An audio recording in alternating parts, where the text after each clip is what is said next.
Welcome back to True Story, John Gibson. Today's guest is Seth Daniels. Welcome back to the show, Seth. Man, thank you so much again for finding the time to chat with me. Oh, good, man. Hair looks good, dude. Look at you. Yeah, I just got it cleaned up. I have to put the gray out. Nice. I have to. I choose. I can't wait for the gray to come in, man. I spent my entire high school trying to get that Slim Shady look. That's hilarious. It's so funny how it goes. It's always like, guys with black hair want blonde hair, vice versa, short, tall, it's so weird how that works out, man. Dude, so back to kind of the original point there. First and foremost, how are you doing? How are you? And I know you're in the middle of like your season and probably couldn't be busier. So I'd love for you just to share a little bit sort of how that's coming together. I know this is a crucial time for you. I mean, California has been pretty hit or miss. Mm-hmm. They're like still flirting with the rules out there. So it's a weird spot to be in because it's like, there's like this weird, like half and half, like people are still afraid to go do anything. And then there's like all these certain cities require vaccine cards, certain cities don't. So some people aren't training that would normally be training. And it's like, it's kind of like, I feel like California is kind of like where Texas was like a year ago, Yeah, sure. So it was an interesting month for sure. So we had 4 shows, 1, 2, 3, 4, 5 shows in California. So it's been an interesting like little roller coaster for the past month. So just trying to get through the rest of the year. I still got 1, 2, 3, 4, 5, 6, 7, 8 fight to win shows I think we have left. Yeah. So I got 8 shows left for the rest of the year, and then a couple of third coast grapplings and some other stuff that we're going to help with, but that we're not producing ourselves. So are you still helping with ADCC as well? Because I mean, they just kicked off kind of all of their trials, right? So ADCC is like broken into different fragments kind of. So it's like Marco runs the trials outside of the United States. Okay. And so he runs Poland, Australia, Asia, and then me, Mo, and Sean do West Coast and the 2 in Brazil. And then Tom and Marco do New Jersey. So my involvement really hasn't started yet. I mean, I talk to Mo all the time, about planning and what we're going to do and all that kind of stuff. But no, right now it's mainly Marco and Tom are the only ones that are really doing anything right now. We're still in the planning stages of West Coast and Brazil trials, and then design stages for awards and production and all that stuff. It's just too far out. We don't even know when we're launching ticket sales. Oh, really? Yeah. So it's like, Mo will tell me because I'm partners with Mo and Sean, but Mo's the one that does like all the work. Not all the work, but he kind of sets the timelines. He talks to the people above him. I don't talk to anyone above him. So Mo's kind of like the top person I talk to. And then he's got like 3 people that he talks to. So, I mean, I know my job, my job's pretty easy for ADCC. I just make shit look really awesome. Yeah. Hey, you put on a hell of a show, man. That's for sure.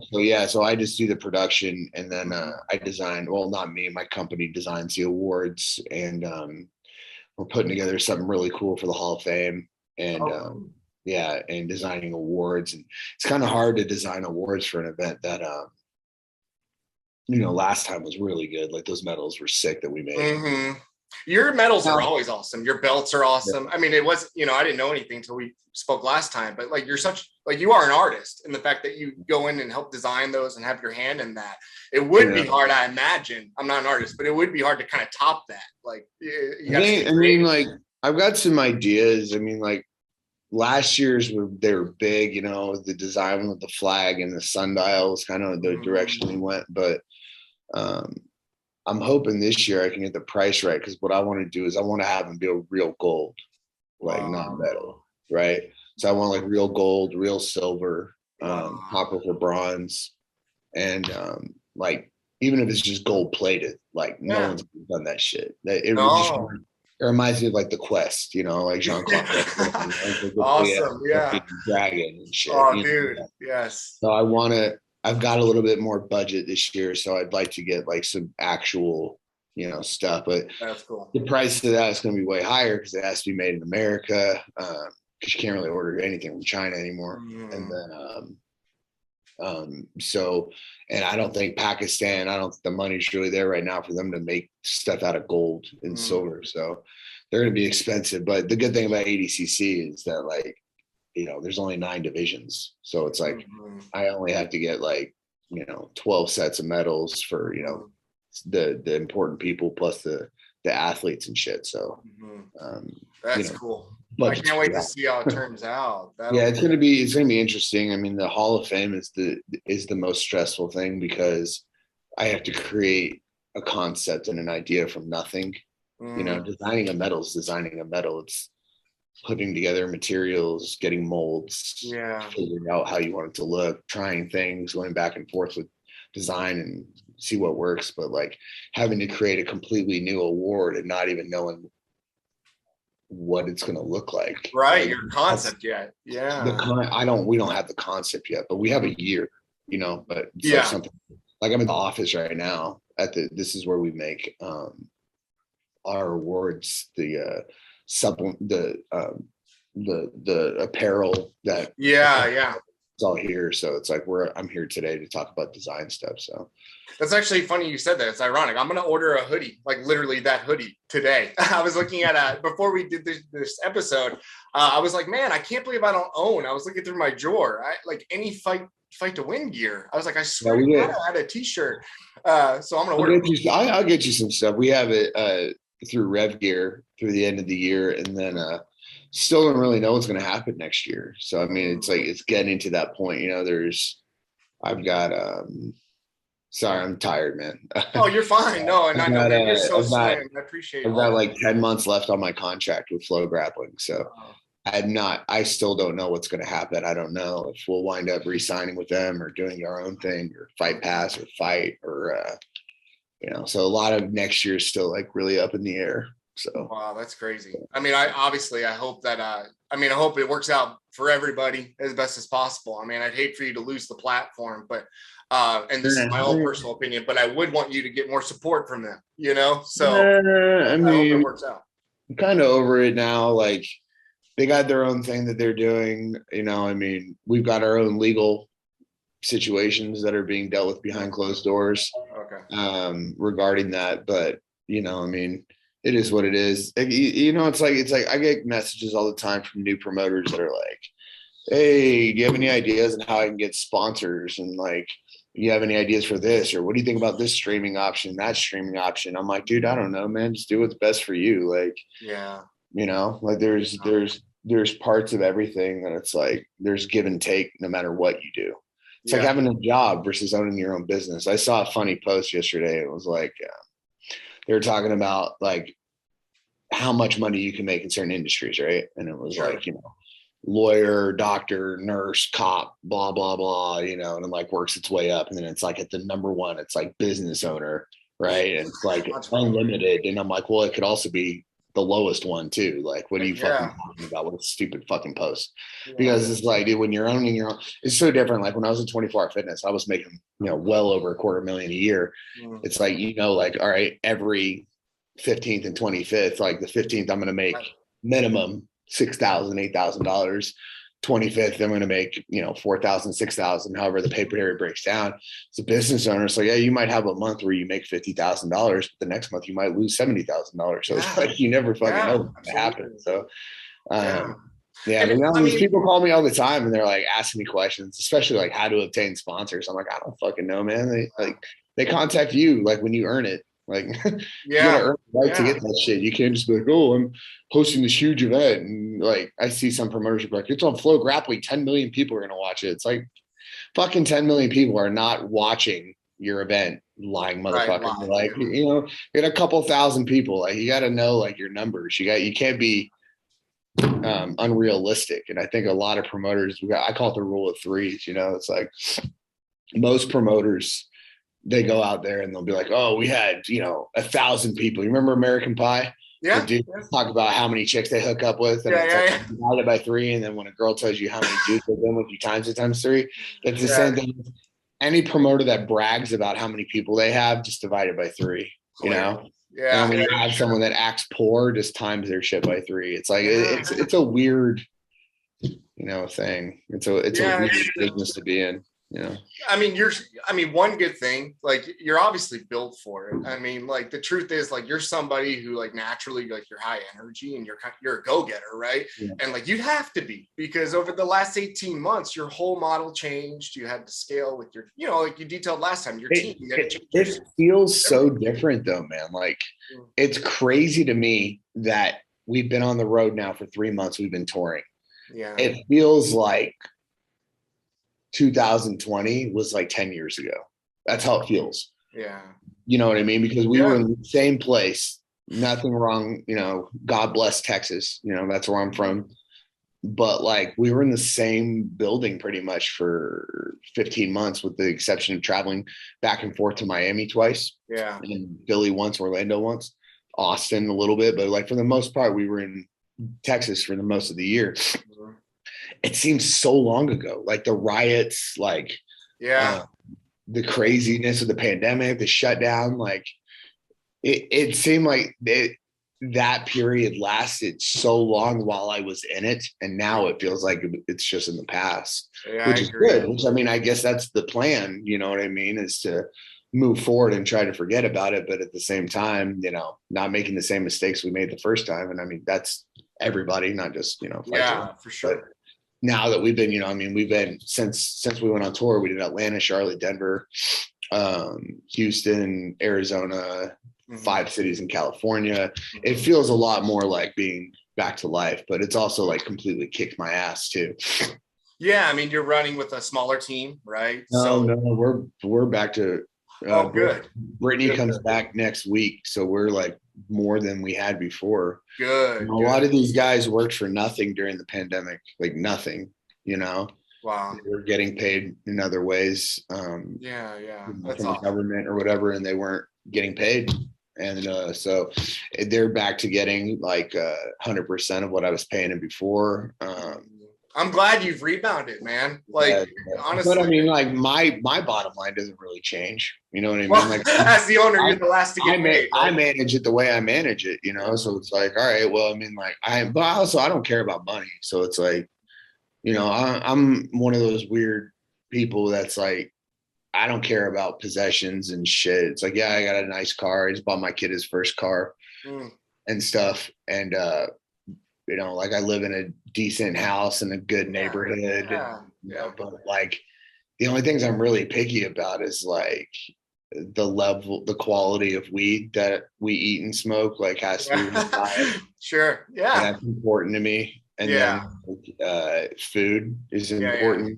Like I don't like to go to fast food. I don't like shitty restaurants. I like to stay at nice hotels when we travel. Like I like, you know, that most of our shows are at like downtown posh hotels. Yeah. And like bougie women. That's like the thing. That's my thing. There you go. Oh, you know what motivates you. Yeah. No, but like outside of that, like I don't really care like about like, you know, like having like fancy jewelry and fucking clothes and, you know, fucking what other people are worried about and stuff like that, you know, like I don't really care about that shit. Yeah. So it's like, it makes it easy for me because it's like my budget really like don't change at all. Like, because I don't spend money on myself. I spend money on my kids. Yeah. But, you know, so for the business, for me to be able to like the payouts for fighters has been way higher, you know, as of late. So it's like, look, it still means something. It's so exciting to it's not exciting, I don't know if that's the word. It is exciting, but like it really means something to get on a fight to win card. And I swear it means something more now post pandemic because you were one of the only promoters thriving and making it happen. You know, everybody stood still. So, you know, the competitors that I would definitely want to say we thrived. I fucking lost $250,000. Yeah. Well, you kept going though. You gave competitors opportunities to compete. I mean, and you kept it was kind of crazy because it's like, you know, normally like now, like we mainly use local talent, you know, but it was like during the pandemic, it was people were flying in from all over the world to compete, you know, on their own dollars. I couldn't pay for that. I mean, there was a show in Dallas that we did where we had 50 fights and so 100 fighters and 93 of them weren't even from Texas. Wow. People flew in from all over the country because there was no IBJJF. There was nothing. It was the only chance they had to compete. And yeah, exactly. It wasn't like we took advantage of it. Like we lost in those 40 shows that we did, we lost like 240,000, I think. But I would have lost more than that just sitting around because I couldn't not pay my staff. You know what I mean? Like, I mean, we didn't get any of those loans or anything, but like I kept paying people and I kept them.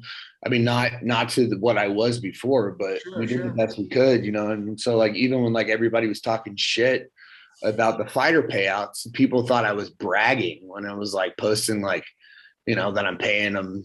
Shows were making like $9,000 for an entire fight card of 100 fights or something. And it was, I obviously wasn't bragging. I know that's embarrassing. I'm not fucking stupid, you know? No, they were missing the point. They were missing the point. The point was I wanted to be transparent and I wanted to show the progress because I knew where I was going. So it was like, all right, well, this show's doing 11,000 and then like this show this weekend's not going to not do well with fighter pay because it's a really small fight card. You know what I mean? It's like, it's all locals except for one, the main event. But like we've been hitting like 25 to 30,000 like per show payouts. And that's obviously, you know, I mean, for about 80 fighters. So, I mean, you're looking at about anywhere from like around 350 per person is about what it averages out to, you know? Yeah. And then, like, during the pandemic, I mean, it was a point there was nothing. It was like, you know, $25 a person. So it's like, we're getting there, we're getting up there. And so I like, you know, like people gave me a lot of shit for it, especially, you know, Gordon, but it was like, they didn't understand. They're missing the point entirely. They're missing the point. The point was just feel like when we can get back there and we're getting closer. We're getting closer, but the ticket sales still aren't there.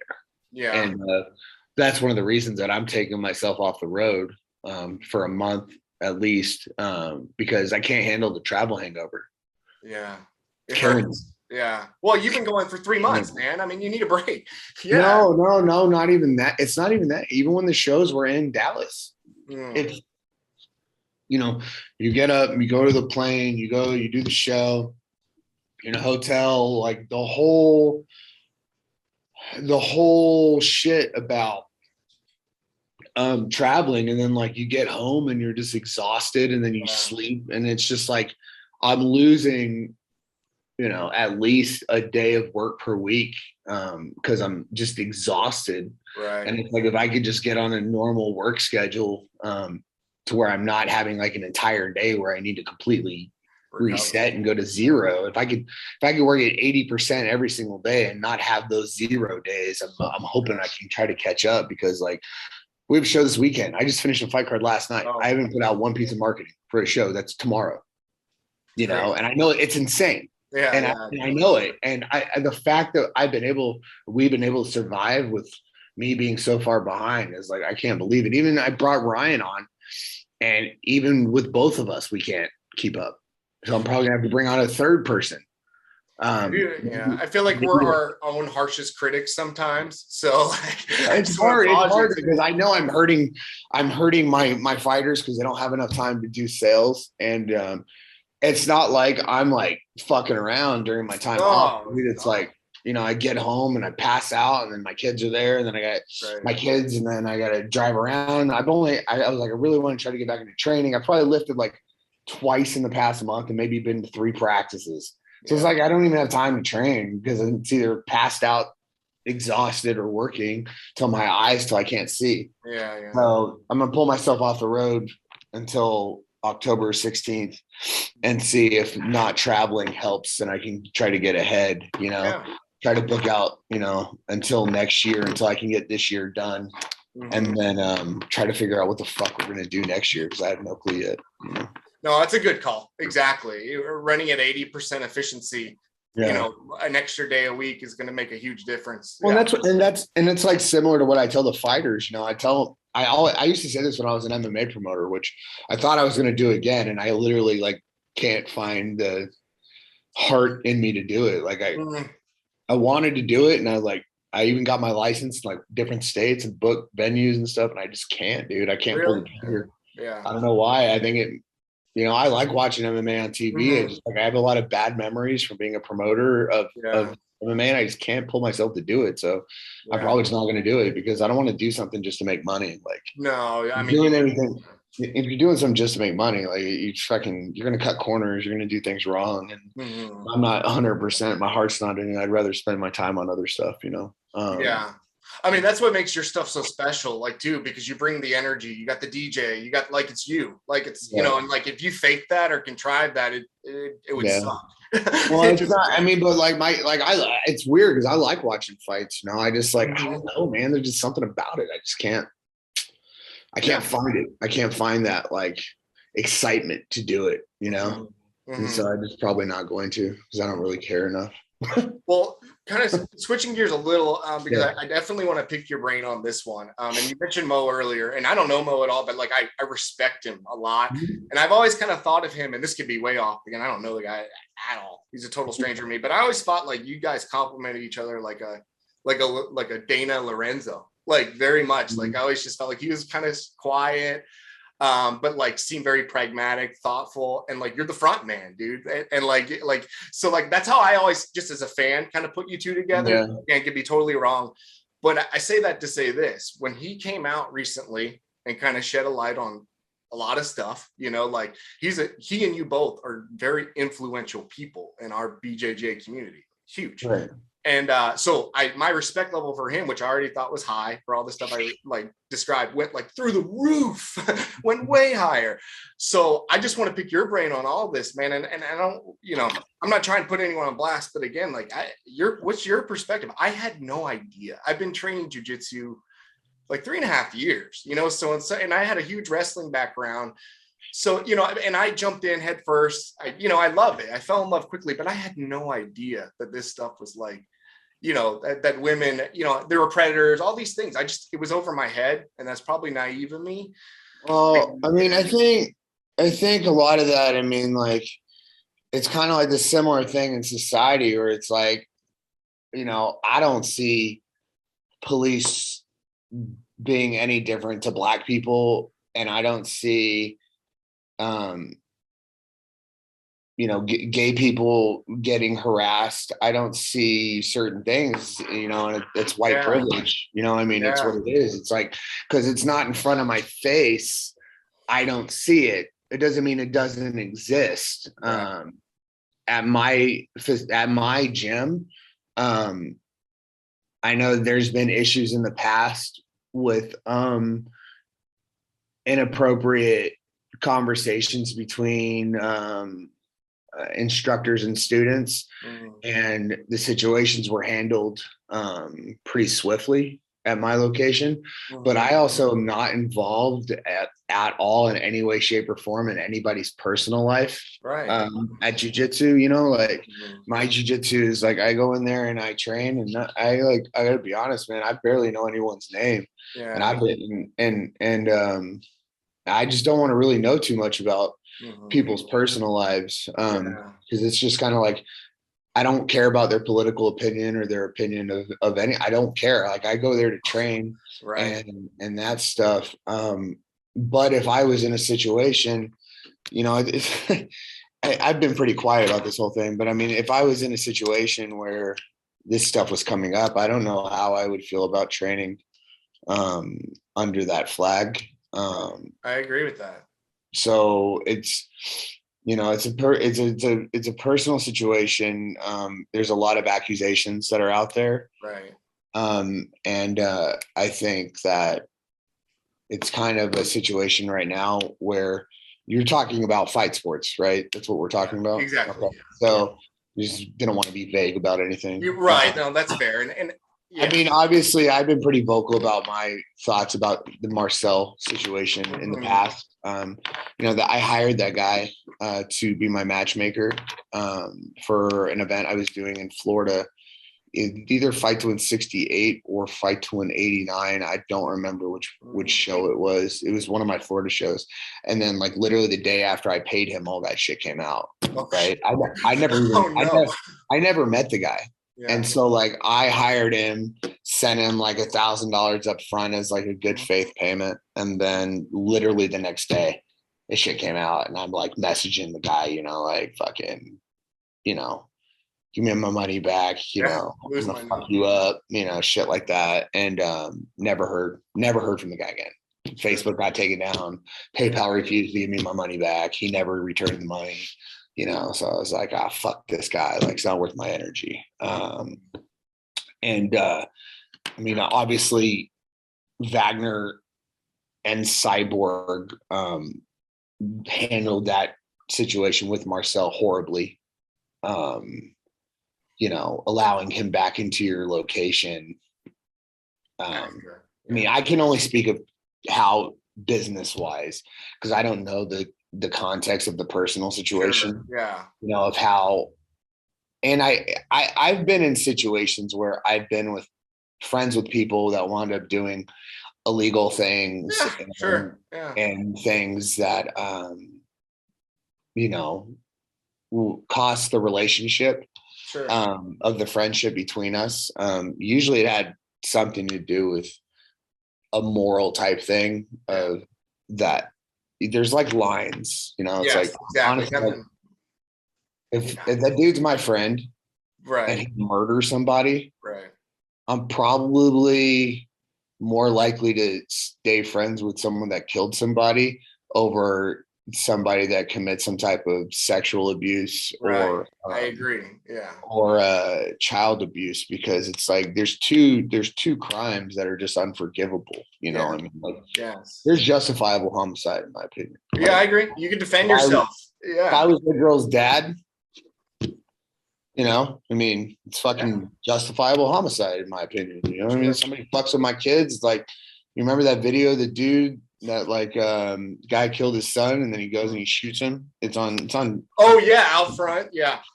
Tom DeBlass posted it. So it's like you never want to condone murder, but I understand it. Sexual predator gets raped to death in prison. That's karma. Yeah, it is what it is. I don't think I could personally continue any type of relationship with anybody that did anything like that, but I've also never been put in that situation. Sure. So I don't really want to speak towards their personal relationship because I don't really know, but I know how I would personally handle it. And it would be, I would cut that person out of my life. I wouldn't be able to have a relationship with that person anymore. Well, you even said something too, like not even from a personal perspective, but just from a business perspective. Like, why? Well, what I'm talking about, from the business perspective. Yeah, liability, right? It's not just liability though. You're talking about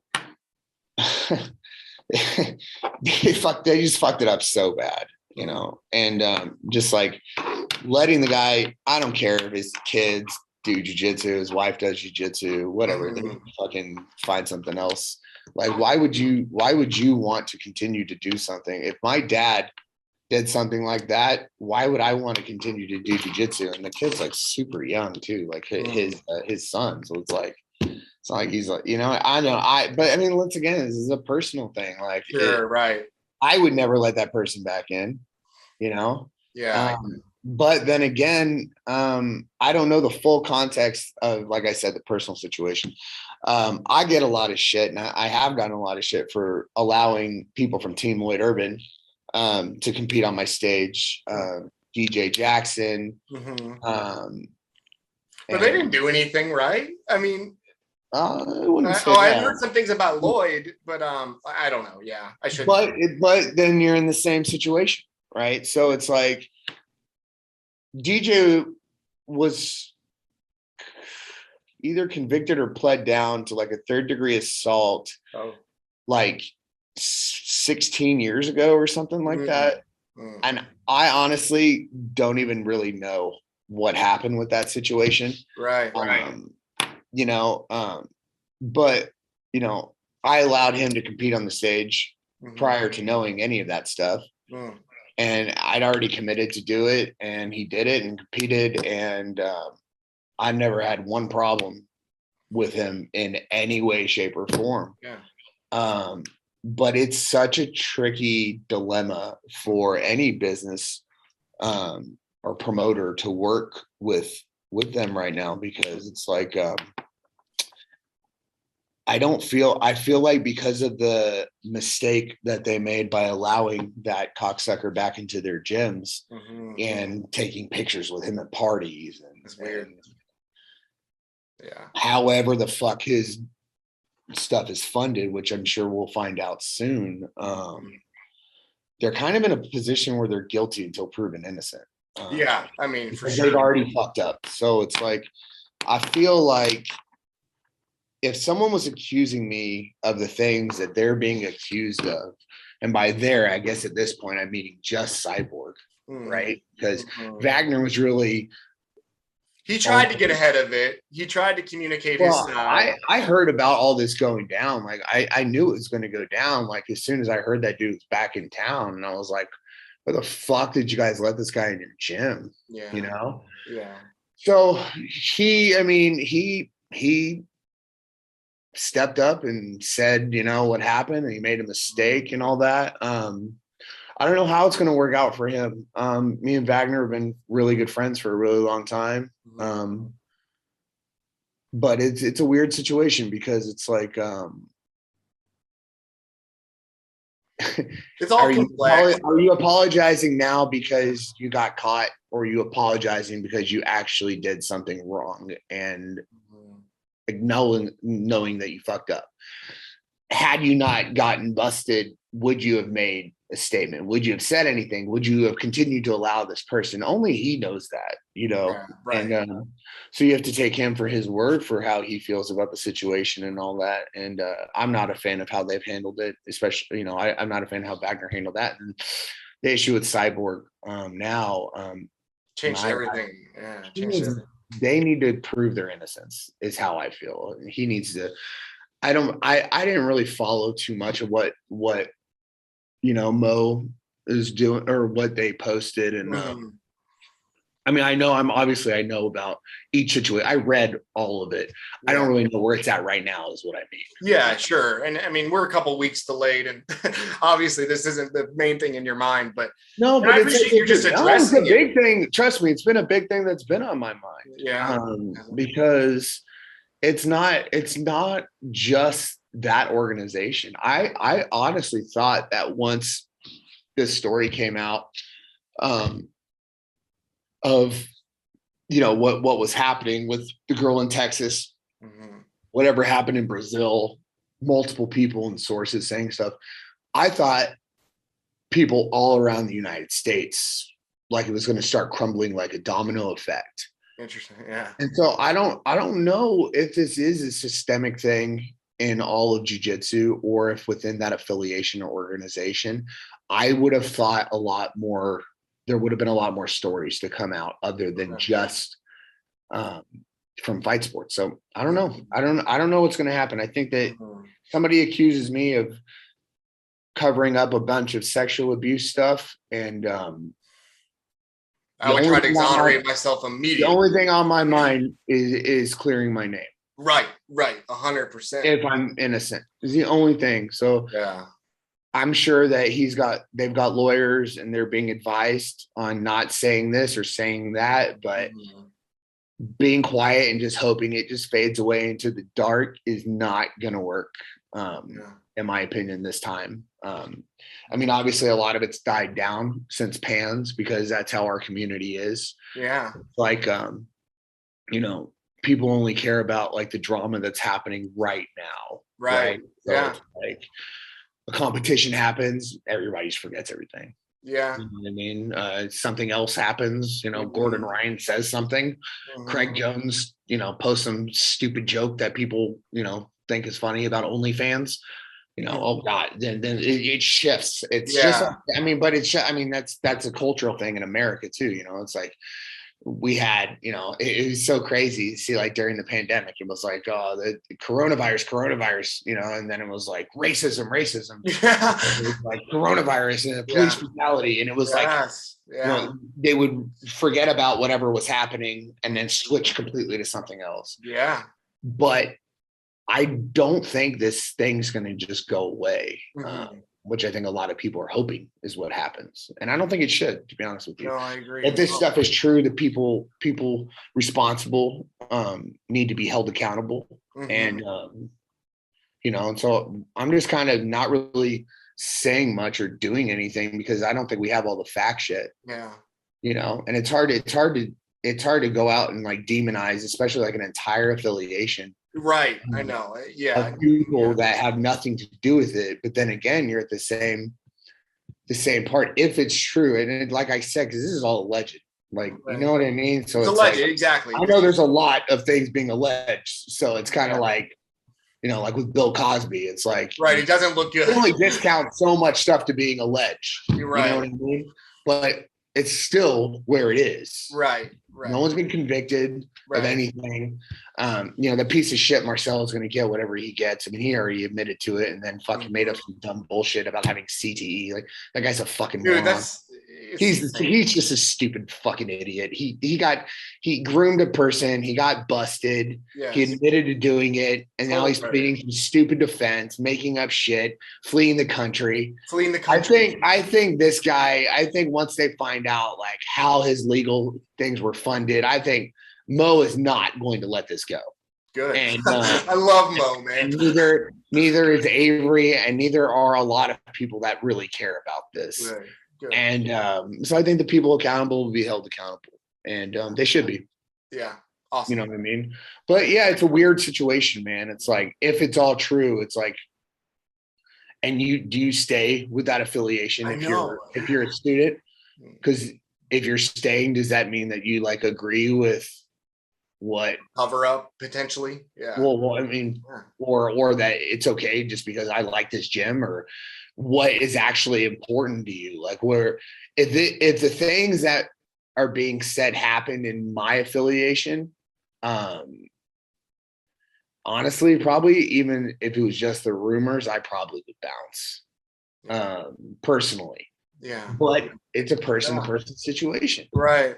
You know what I mean? Like, what if all of them are guilty? What if this is all true? Right? What if it's all true? Right? So how is someone like Mika Gaval responsible when he's 16 years old and just became an affiliate like a few months ago? Right. But what if it's not true and you're an affiliation and you've already left and been like, fuck it, I'm out. I don't want anything to do with it. Right. So it's like, I really think like we really need to know the truth of what really happened, because it's he said, she said at this point. And before there's any type of like banning of affiliations or associations from me or ADCC or IBJJF or anything. Right. The entire complexity of the truth needs to be presented for people to make a decision on how they feel about it.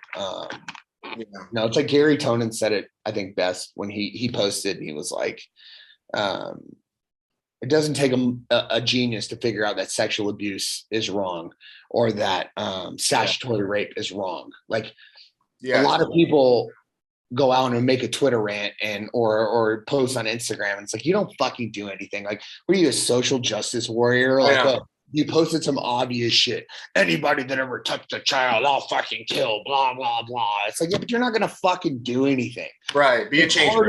It's harder for people like me that are in the situation that it's like, okay, well, fuck, what do we do with this group of thousands of athletes? And it's like, and people are like, oh, it's about money. And it's not about fucking money, dude. Like, I don't make any money using Cyborg or Wagner or fucking any high level person. They cost me shitloads of money. I don't make anything off that shit. You know? So it's like, I just want to make sure that I know every single thing about what's going on before I make any bold statements or do anything drastic. And I don't feel like it's all been presented yet. So that's the way. Look, that's the right way of doing it. I mean, it sucks though. It's a very negative thing that people want to avoid and not talk about, but it's just like racism or anything else. Like I was saying earlier, if you don't see it right in front of you, that's the thing. Most people, it doesn't exist. Yeah. I don't see it. I don't see that type of sexism that's being talked about or any of that in my world. Yeah, but I'm a 230-pound black belt, dude. Like I don't do that kind of stuff. Right. And so I don't even teach. So it's like but it doesn't exist. It doesn't mean it doesn't exist. And I think you have to take every victim's statement as being true. And you can't blame victims. Never. Like, that's great. That's something I know from, childhood abuse and things I've been through. And I think a lot of people are doing that. I think we all deserve to know the truth. And I think that people being accused need to do everything they can to clear their names. And I know it's supposed to be innocent until proven guilty, but that's court. That's not public opinion. Exactly right. Public opinion is way more damaging than a fucking, a court case that pleads out. So I can only speak. I know if it was me, all I'd be doing right now is fighting every second of every day to clear my name. Absolutely. If I was innocent. So yeah. Well, kind of switching gears a little, just to something maybe a little bit more positive too. And I know we're coming up on time, but I wasn't going to let you go without bringing this up. The proud papa in you, dude. I want to give you an opportunity to brag. So Carter looks like he's tearing it up on the football field. And Gabe is double golds, Yeah, man. These boys are crushing it. Yeah, it was, the thing with Carter in high school, we fought so like even to the point where we were in court over what high school he was going to go to with me and his mom. Because I wanted him to play at the juggernaut of Colorado, which is Cherry Creek, which I live a quarter mile from. Okay. And his mom and him wanted to go to a school called Mountain Vista, who's never won anything in football ever. And I met all the coaches, I knew the teams, and I was just adamant about him going to Creek, play for Dave Logan, who's the best coach in the state, best program. They have like 21 kids getting D1 offers. Woo. And the way Carter looked at it was kind of like the Kevin Durant situation. He's like, I don't want to just go and join a championship team and win a bunch of rings. I would rather stay with my friends from middle school. And because he was on that national team that got second place in the nationals. He's like, we want to stick together. And I know it's going to make it harder for me to get a college scholarship. I know it's going to be harder for me to win a state title. I know everything's going to be harder for me, but I would be happier staying with my friends. And I talked to a million coaches about it and a million opinions and all that stuff. And I pushed it so hard for him to go to Creek until we got to that point where I felt like if I didn't let him go and play with his friends, that he was going to ruin his love for the game. And you're probably right. And so I made a deal and I was like, okay, you can play freshman there, but you can't play varsity. I was like, you can't play varsity because in Colorado, if you switch after you start varsity, you lose a year of eligibility. Oh, okay. Interesting. You can't afford to lose a year of eligibility when you're not in a pipeline state. Yeah. So it's like, if you're in California or you're in Texas, you could get injured, lose a year, come back. All the eyes are on you. Florida, I don't know what the other major states are for football other than those three, like California, Texas, and Florida. But like Colorado, it's like you need every snap you can get. You need, especially as you're older. We don't have the scouts out here. I mean, Carter has an agent that's helping him, but it's harder. Yeah. And so he goes out there and we have this deal. And then over the summer, they worked so hard, man. Like I'm talking, he's waking up at 5 a.m, getting the lifting, doing his lifting, going and doing his playbook, doing his studying. They were doing 2 days of practice and they were running a youth camp that they were required to do. And I was really impressed with how hard they worked, the team. And he just seemed to love it and he was completely bought in. So I was like, all right, this is where he wants to be. It makes sense. I love the kids on the team. Cool. I don't really know the parents that well. Like I know a few of them from middle school. I'm kind of like the outcast parent, obviously. I feel you, man. I get yelled at. It's funny because like there's 8 kids on his team that that are freshmen that are on varsity. 8, which is a ton. It's crazy. Yeah, that's a ton. And so I only know those kids. So it's like, I'll like, when they run out, I'll like yell their name, like, go job, Chris. And the other parents like bitch because they're like, it should be like, it's about the team, not the player. I'm like, fuck you. I don't know any of these kids. First of all, they don't have names on the back of their jerseys. And so it's like, when someone does a good play, I'll be like, good job, 3-3 or whatever, or let's go 1-6. But it's like, I don't fucking care about the other parents. I don't give a fuck about. I ain't going to happy hour. I ain't trying to be friends with any of these right. people. I'm not exactly tailgating before the game. Yeah, but it's an interesting situation because like we lost 2 games in 3 seasons in middle school. So I mean, like we were they were great. 38-2, I think. They lost to the OG Ducks, who's the best program in the country in middle school or in under 15, and then they lost to the Southern California Sun Devils in the national championship final. And so it's like they never lose. So it's a different situation, like being on a team that's like they're 2-1 right now. Like they beat a team that wasn't very good the first game, and Carter had a ton of reps and I saw some highlights. He's awesome. Yeah, he's shifty. He's just a high football IQ. Like he's never been the best athlete on the team ever. Like when he was a little kid, there was a guy named Mickey that was way better than him. In middle school, Austin, Chris. They're great football players. Jakai's an amazing receiver, but Carter's always the best player. Yeah. So it's like he might not be the best athlete on the field, but he's the best player on the field. That's not the situation right now. There's kids that are on this team that are better than him. They're seniors. Dawson. And their IQ is going to be reasonably. Yeah, but his football IQ for a freshman is like it's like senior level high school, but it's because he's had great coaching, But so I got a call and they were like, we'd really like him to start on varsity, and I was like, what? And they're like, they're like, he's the, like one of the top linebackers, top running backs we have in the whole program. And I'm like, I guess, I mean, if he's ready, I really think he's ready. And he seems to be ready. I mean, he's dealing with it. There's some plays where the kids are 240 pounds. And he's going to tackle him. It's like a train wreck because he's only like 160.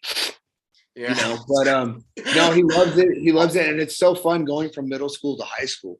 Because I had forgotten it's been 20 years since I graduated, or 21 years since I graduated high school. And, from middle school football, even at the highest level, you're on a flat field.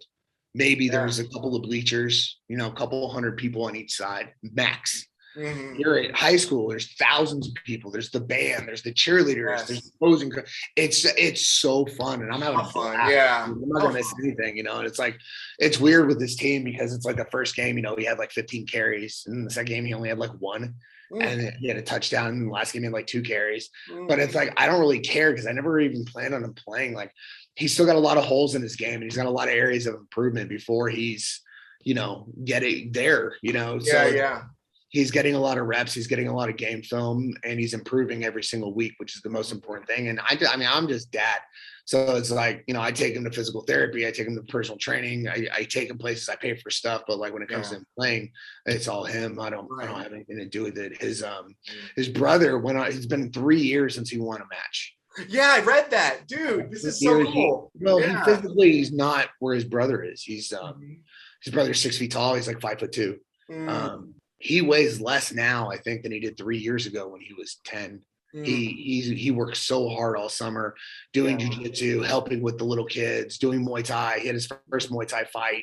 And he's like changing his body. And so, but he's so kind of short. So competing as a teenager when you're short is really difficult. Because he's fighting kids that are 5'8", 5'9", even the girls, they're huge compared to him.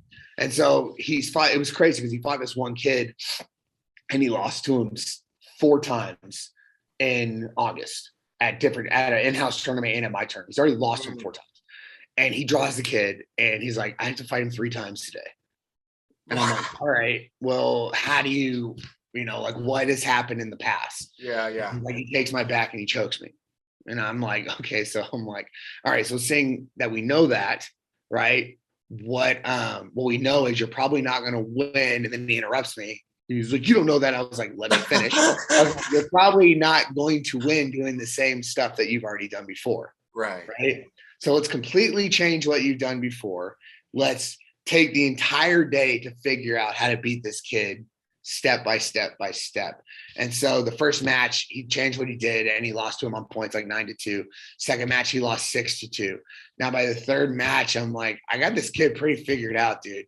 I was like, he's going to try to do like a big throw because that's kind of like his thing, right? Okay. He likes to throw you. And then once he gets the position, he dominates you, but he's a little sloppy in the transition, right? So the kid, same thing happens in the third match. He takes him down. He's up 9-0, and they get in this weird transition, and the kid goes for a throw again, and Gabe slips it and just jumps on his back and chokes him. Wow. And finishes him. And it's like his first time he's won a match in like, you know, in 3 years. And like even at my last tournament, like after he lost, he usually helps. And I was like, hey, I need you to help give out medals. And he was like, great. So I can give out the things I'm never going to be good enough to earn. Oh. I was like, fuck, man. He tried so hard. And then he fought another person that winds up getting first place. And it was just like, it's so good to see, you know, like progress. Cause that's all that really matters is that you give 100% of your effort and then you're getting better. Cause I tell people this all the time. Like, it doesn't matter if you win or lose. Like the only person that gives a shit if you win or lose is you.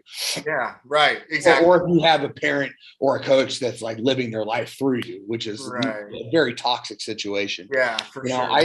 I didn't get in an argument, but there's something that happened last weekend at the show in LA. I never congratulate the winners, like ever. Right. So like when somebody comes up, I would be like, good job out there. Or a lot of times I don't see what the finish is because I'm like fucking with videos. Doing the next song or working with the DJ to figure out how to mix. And I don't see what happens. So a lot of times I'll ask the winner, I'll be like, what'd you get? And they'll be like, oh, I got yellow. I'm like, cool, good job. That's like the extent. They get a check, they get a dab, and that's it. Someone that loses, I'll be like, hey, great job out there. You should be proud of yourself. You know, maybe next time transition to this, do this a little bit different, you know, but you should be proud, you know, keep your head up. And I'll have like a 30-second to a minute conversation. One of the parents at the show was like complaining about it, that like I didn't like congratulate their kid or whatever. And I'm like, they get every fucking person on Instagram and Facebook gonna be fucking, you know, I'd rather build the other telling everybody how great they are for fucking 2 days. The loser, you're gonna get them cool pictures. You're gonna get them but the losers like they feel like shit, right? When you lose, regardless, you know. And it's like people need to be reminded sometimes when they lose that, like, number one, no one cares, you know. No, they don't. No one cares. It's pressure we put on ourselves. It's all pressure you put on yourself. And people need to be reminded that they're loved no matter what, and they're liked no matter what happens. The end result isn't the reason people support you. It's the attitude and the effort of getting there. And that's one of the things with my son. It was always like they give him free privates at the gym. And it's not because he's my kid. It's because they love his attitude. He tries so hard. Well, you're so dedicated, man. And to see it pay off finally was like, that made me feel. I was at the same point. That made me feel when I saw my son go out there and like have his first varsity touchdown and all that stuff. Because, and I said this before, but you got to treat each kid differently, and especially if you have multiple children, because kids are all different. You know, and things that make some people feel better are the same that make other kids feel better. Right. You know, and so it's like you treat each person differently, but you love your kids the same. Of course. And so it's just like my expectations for my kids are completely different too. Right. So no, it was so awesome to see him win and just be so proud of himself finally. And I'm hoping he can build off of that.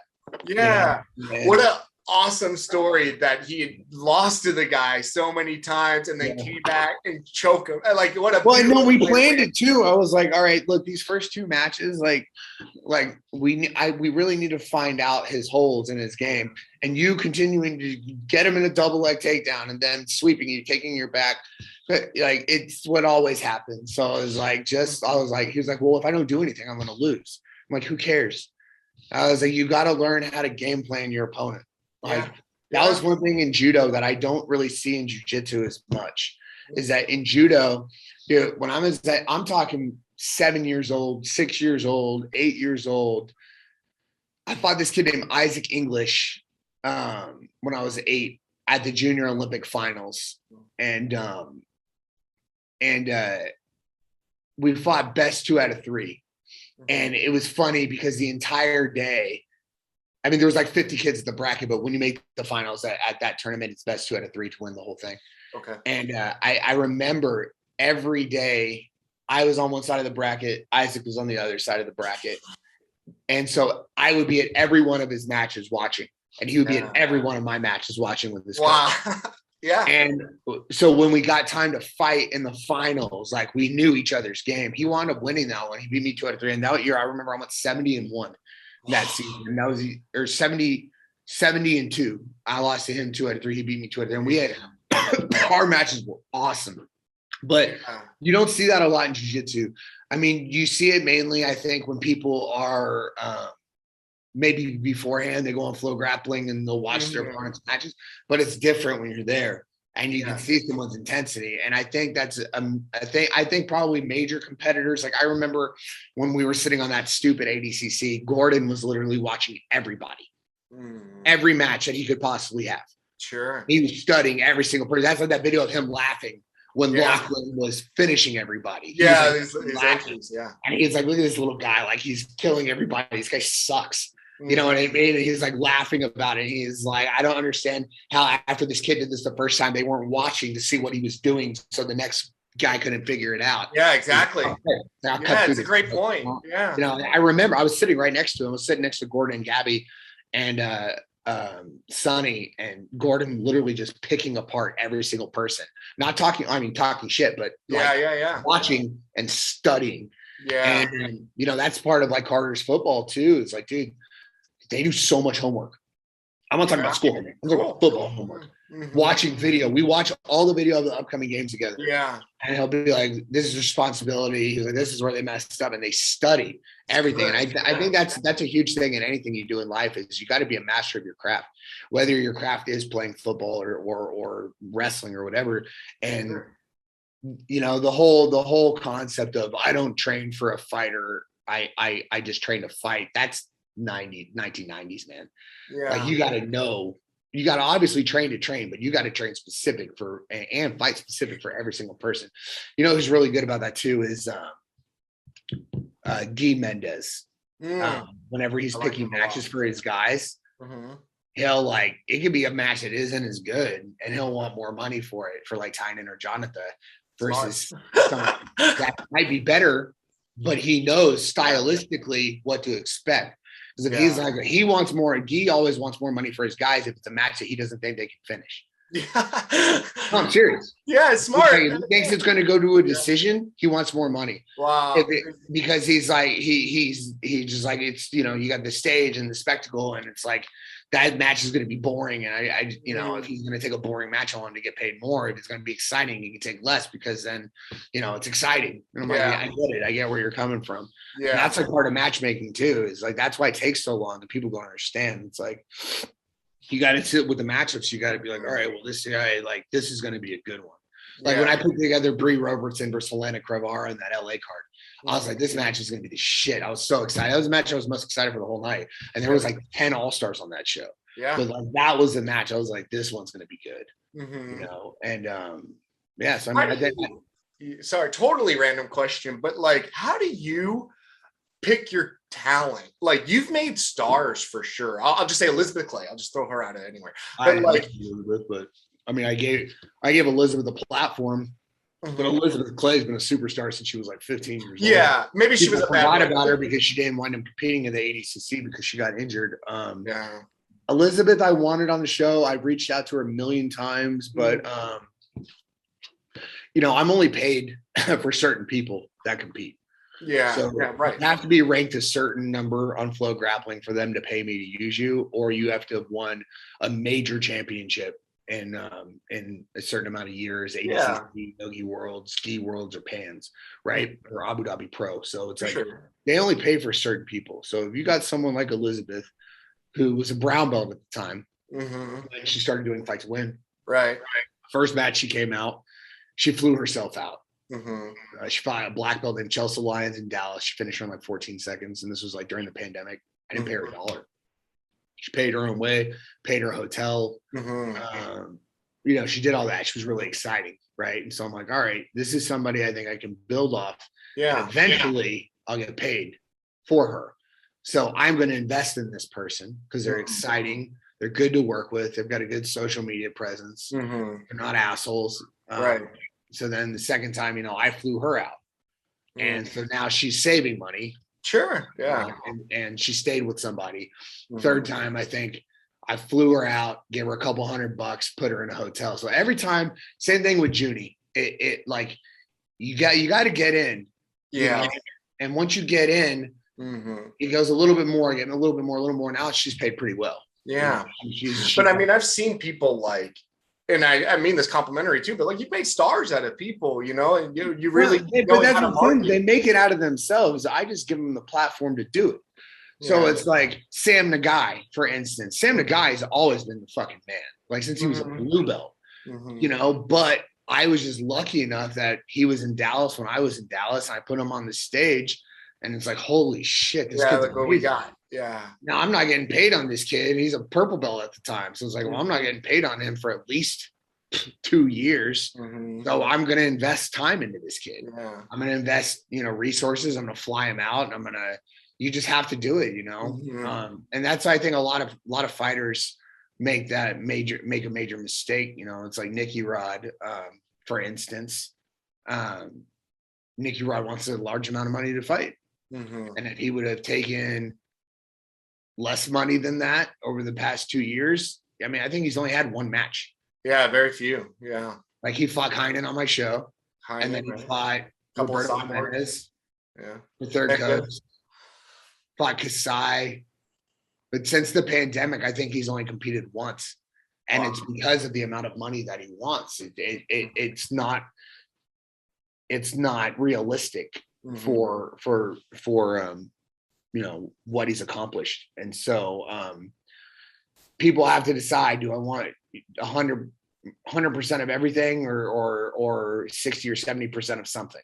Sure. And MMA fighters said that. I remember, I don't know if you know who Drew Dober is. He fights in the UFC. He was recently ranked number 14, and then he fought one of those Khabib's guys and got wrecked got dropped in the rankings. But I brought Drew to Colorado when he, like 5 or 6 years ago. He was like a superstar Muay Thai fighter, and he was a huge amateur MMA fighter. He had a couple of pro fights. He wasn't doing horrible, but he wasn't really like ready for the UFC. He was like one step away. And then we had a guy that was ready for the UFC. He was ready. And they fought, and Drew beat him, and then Drew got the call up. And Drew had already done the Ultimate Fighter and lost on it. And so he was like, he just needed to beat someone that was like right. Exactly. Yeah. So he beats him and he gets offered a contract, right? And Drew's like, well, what do I do? And I'm like, take whatever they offer you. Get in. He's like, well, what do you mean? I was like, because you remember he was fighting for me for like $1,000, right? And a lot of like jiu-jitsu, not as much jiu-jitsu, but MMA guys, they're like, well, they're gonna hold a promoter out over an extra $1,000 or this or that. And it's like the lower promoters, like $1,000. Like if I pay you $2,000, like the chances of me, I'm probably losing $5,000. Sure. It's not like UFC. Like somebody posted something about like a new fighters union or bullshit, and it's like, dude, like you motherfuckers just don't get it. It'll never happen. Like, especially in the MMA world, it's like people fighting in Wyoming for $500, $300, right? And they can be a local guy selling a ton of tickets, and you want to argue with me over, $500 when you're forgetting the goal is to make it to the UFC, where the minimum fight is $10,000. Like they don't get that. And so I remember telling Drew, I was like, whatever they send you, just agree to it. Agree to everything that they send you, sign the contract, send it in until you have a competing offer. Yeah. That's when the only opportunity you have. Yeah. Bellator messages you, and Bellator's like, hey, we know your contract's up. We'd like to get you. Now you have something to negotiate. Yeah. Don't argue with somebody when you don't have anything else. I was like, just sign it. Who cares? He's like, this is the fight. I'm like, who cares? Just say yes. Right. And he's been in the UFC now for 5 or 6 years. Cool. I think his last fight, he made like $160,000 and he started making like 10 grand a fight. Amazing. And it was just because like he took the steps. He didn't try to rush it. Yes. It's like Sean O'Malley. Sean O'Malley will never become a millionaire contract-wise in the UFC because his mindset's wrong. Where he's like, oh, well, I get paid the same to fight a bum as I get paid to fight. I know, so I'll take an easier fight. I know. Right. Okay, dumbass.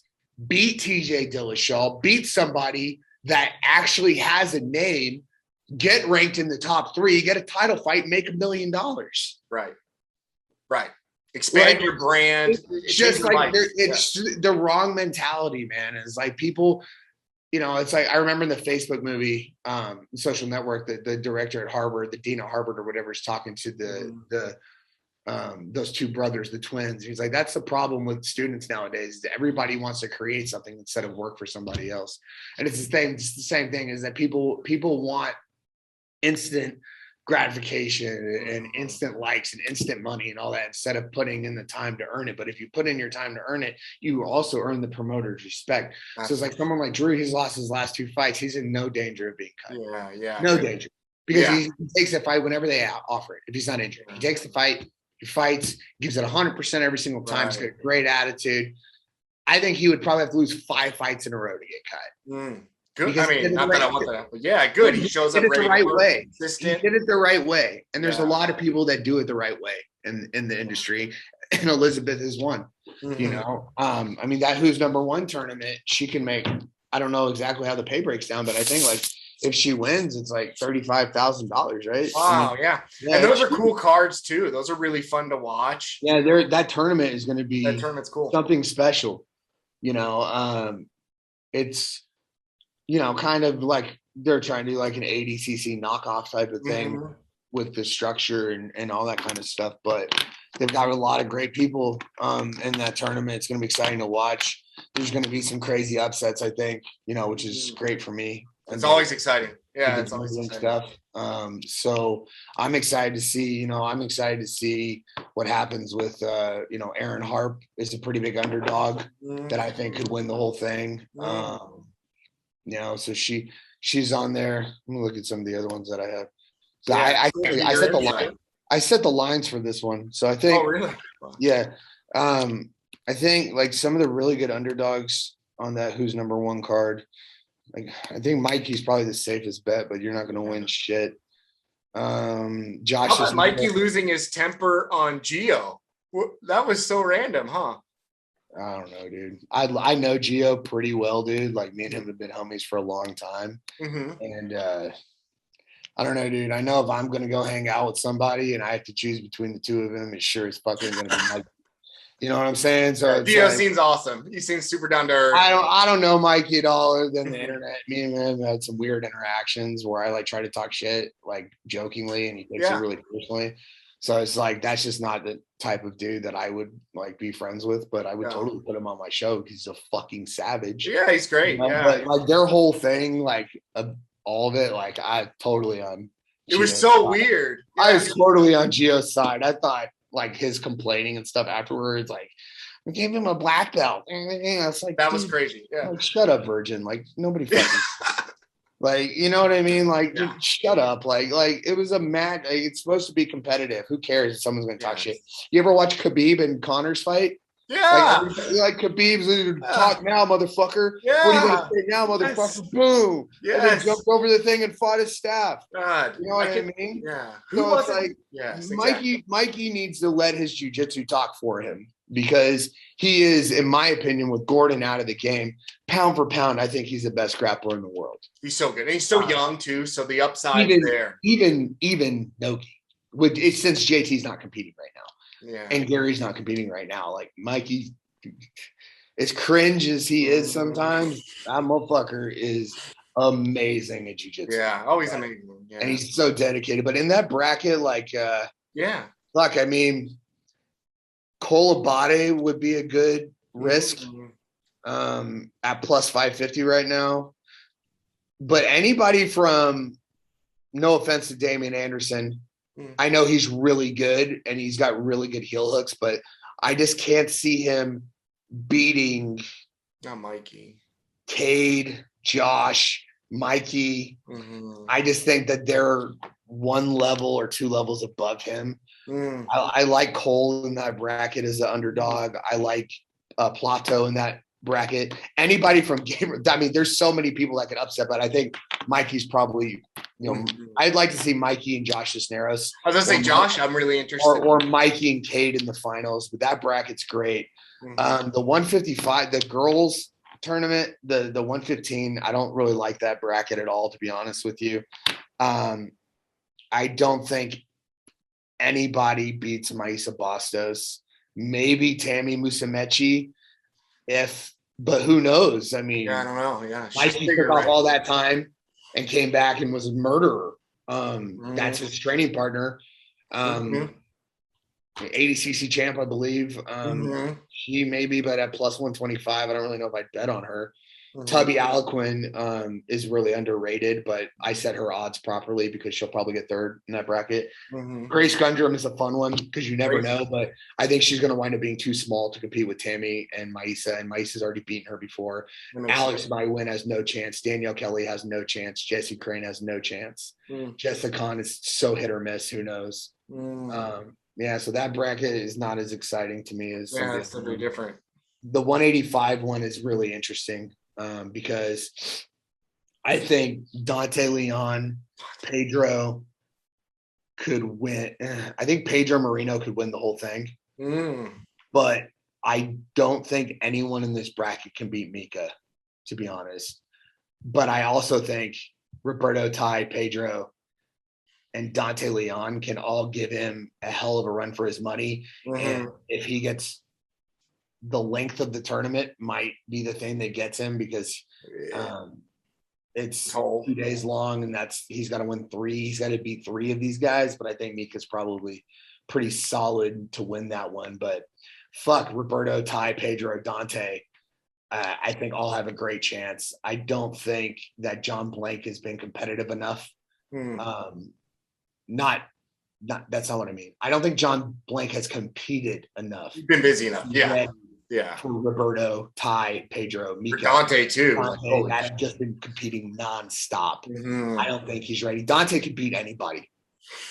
Dante Leon is probably the best bet in this bracket at plus 300 right now because he can beat anybody, but he's had trouble with some of these guys in the past. And I don't know if his jiu-jitsu that's a fun bracket. I don't know. It's stacked. I don't know if he can beat Roberto. I don't think Taza Tommy Taz has already lost to Rotolo and I believe Dante. Okay. And then Tackett's coming off an injury. Yeah, so I don't think he stands a chance in this. But I love him. I love him. Maybe it'll be a good one. I just give you my opinion, but not about how I feel about these people. Like, of course. Guys. They're all great guys. The women's heavyweight tournament is awesome. Amanda Lowen always surprises me.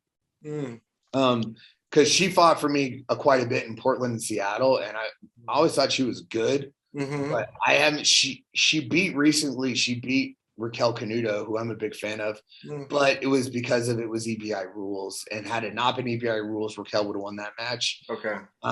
So I don't know how Amanda's going to do against some of these other girls, but I'm excited that she's the one that you could take a risk at plus 500. And then Kendall can't beat Gabby. That'll be good. They've already fought. They fought the match. I can tell you right now that she can't beat her. Okay. But Elizabeth can. Rafaela maybe. Aaron Hart maybe.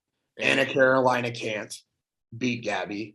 But it's like a weird thing because it's like I don't think Anna can beat Gabby. But Anna can beat Elizabeth. But I think Elizabeth could beat Gabby. Yeah, I agree. I think Anna can beat Rafaela, but Rafaela beat Anna at a show.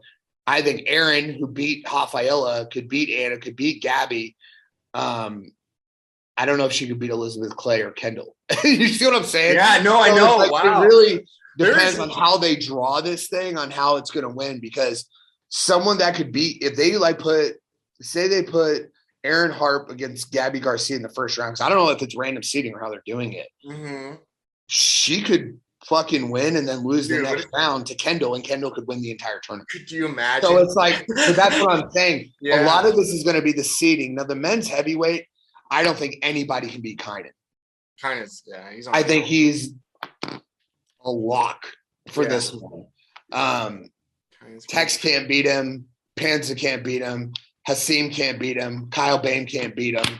Tim can't beat him. Orlando can't beat him. Mason just fought against him and lost. So I don't think anybody beats Kynan, and I don't think it's even close.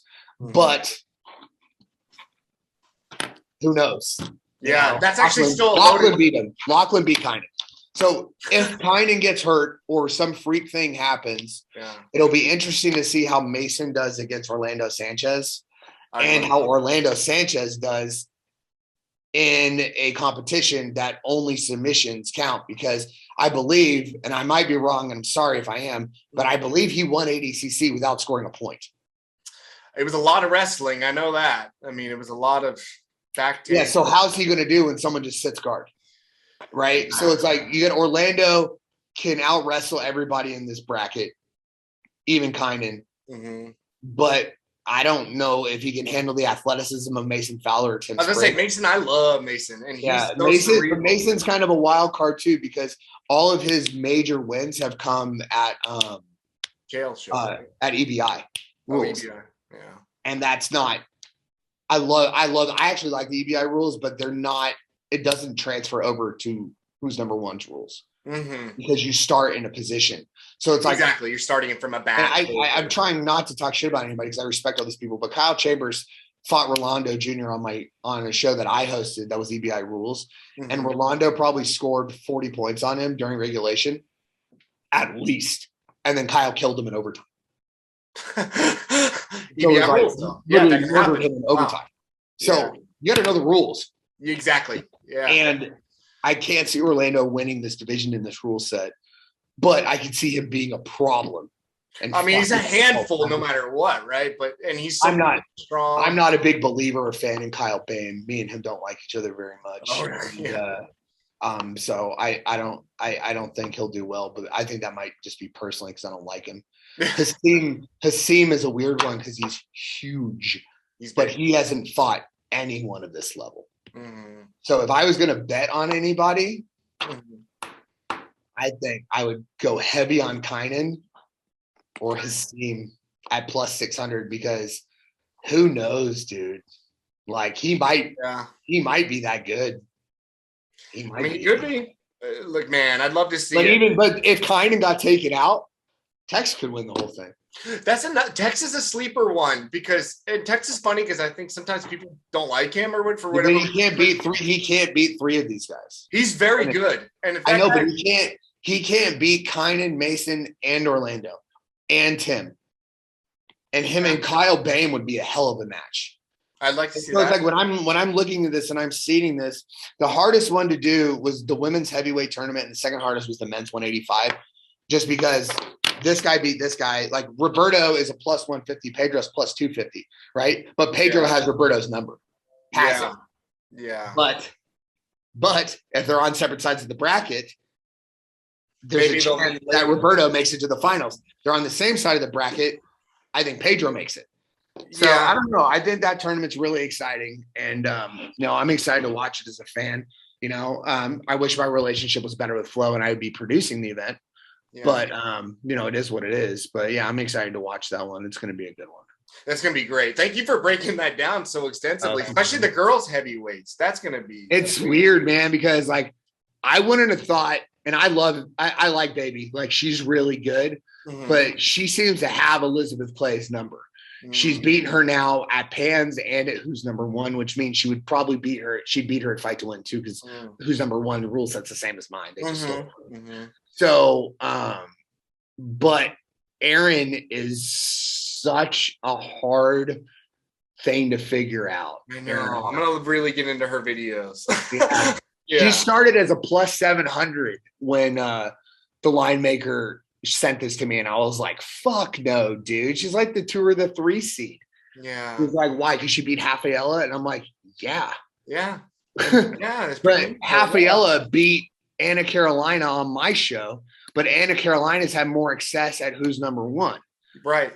So it's like maybe it's the fact of the ground, the mat being on the ground and not the fear of falling off the stage. Maybe it's Anna fought Elizabeth or Rafaela at home. Yeah. In Miami, so it could have been the pressure of her team being there. Like, yeah. I don't know. And then Kendall's a pretty good bet. Yeah. I think Kendall, she had a tough match against Elizabeth Clay on my show where she was winning up until 45 seconds left and she made a mistake.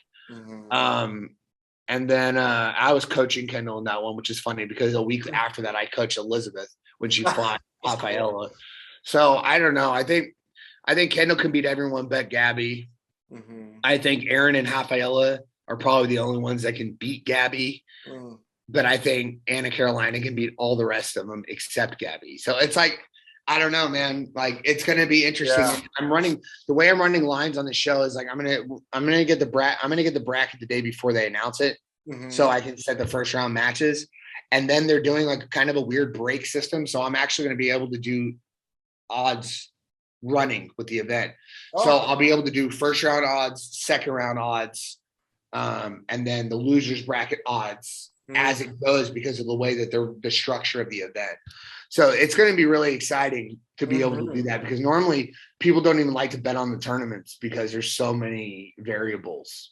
Well, this makes it so fun. And as long as you see the bracket and stuff like that. Well, this is good practice for me for ADCC though, too, because I have to do those odds live too. And we're in Vegas. Yeah. So it's like people are going to be betting on their phones, like literally live during the event, you know? And so this is really good practice for me to get ready for ADCC on how I'm going to run the odds for that. But I don't know, man, there's a lot of money to be made on this event and a lot to be lost. Yeah. I mean, like I would bet the house on Kynan, and there's a chance he loses. Yeah, but I can't. I think it's going to have to be injury.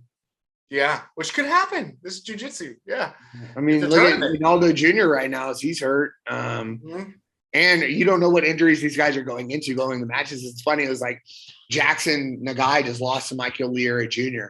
Had Jackson Nagai not fought at Pans, I think Jackson, the guy, beats Michael Leary Jr. Jackson walked into that fight literally taped from head to toe. Yeah. But Jackson needs money. He's right. Trying to become a citizen. He's got to do all this shit. Yeah. You know, he ain't gonna bow out of a fight. And then Michael Leary Jr. handled it. Yeah. Tech scrapped his ankle. Yeah. Yeah, but Jackson just submitted Edwin, who beat Michael Leary for the title. So it's like, do you see what I'm saying? It's like sometimes it just matters on whose day it's going to be. You know, like if Dante Leon has his best day, he might be the disruptor in that bracket. Yeah.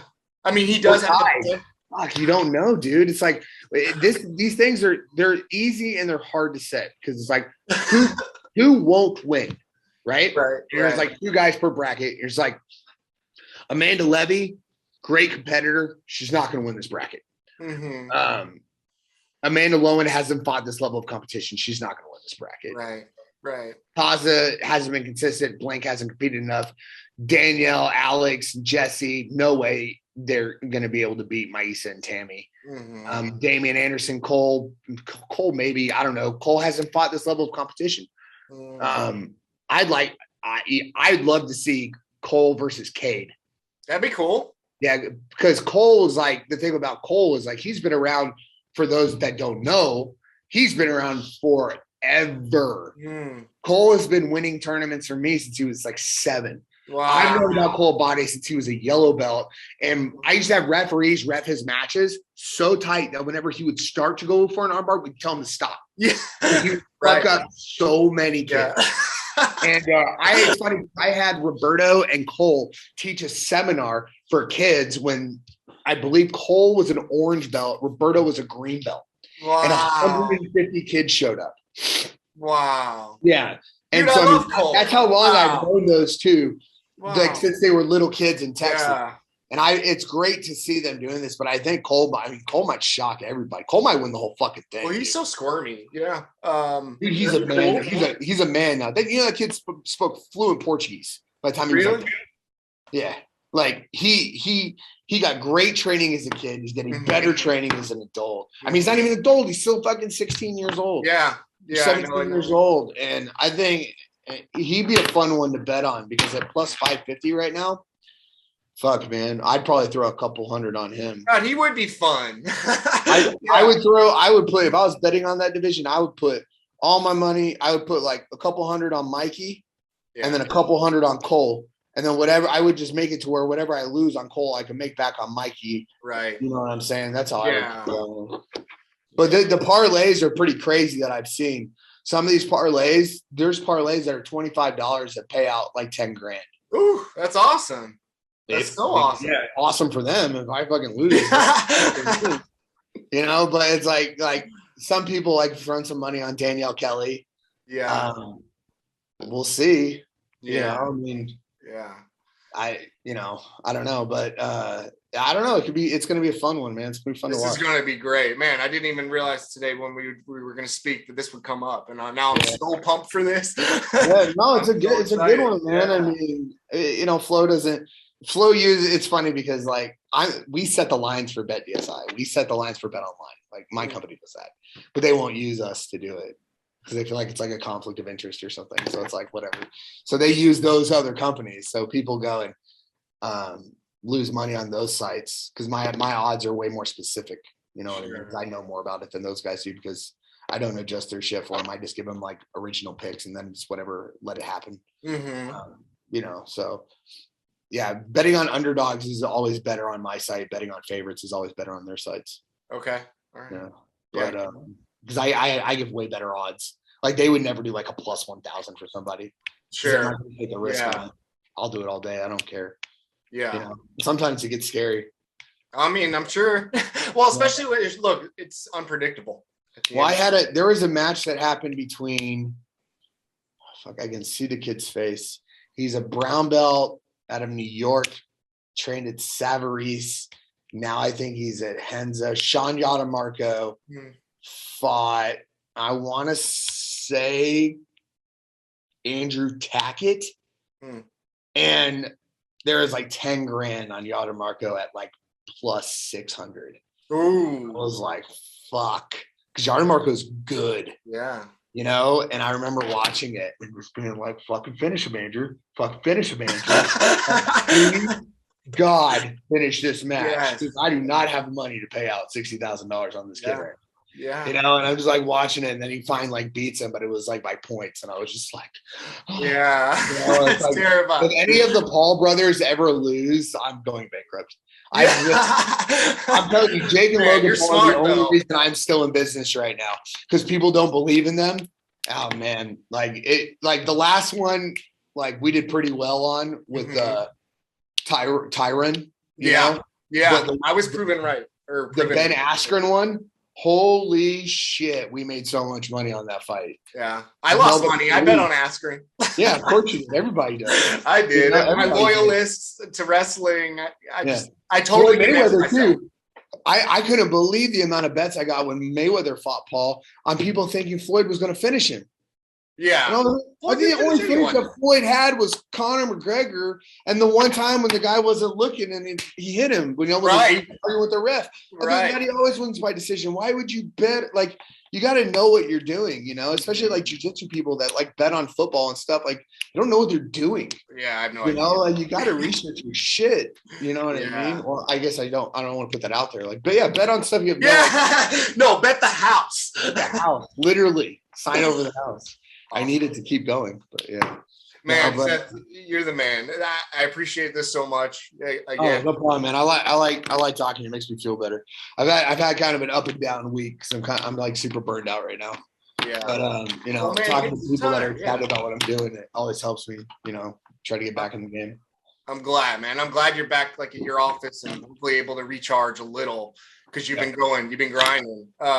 So again, I appreciate you fitting this in too. But anytime, man, if I could do anything to help support you on camera, off camera, whatever it is, meaning like with my show or just as a human being, you need someone to pass out some flyers in the parking lot. You let me know, man. Yeah, we used to do that all the time. No, we did flyers for parking lots. I have a pretty funny story about that. Let's do it. So, do you know who Kip Collar is? Yes, old school. Yeah. Yeah. Well, God, is he still around? Hates me. Oh, does he? Hates me, dude, like with a passion.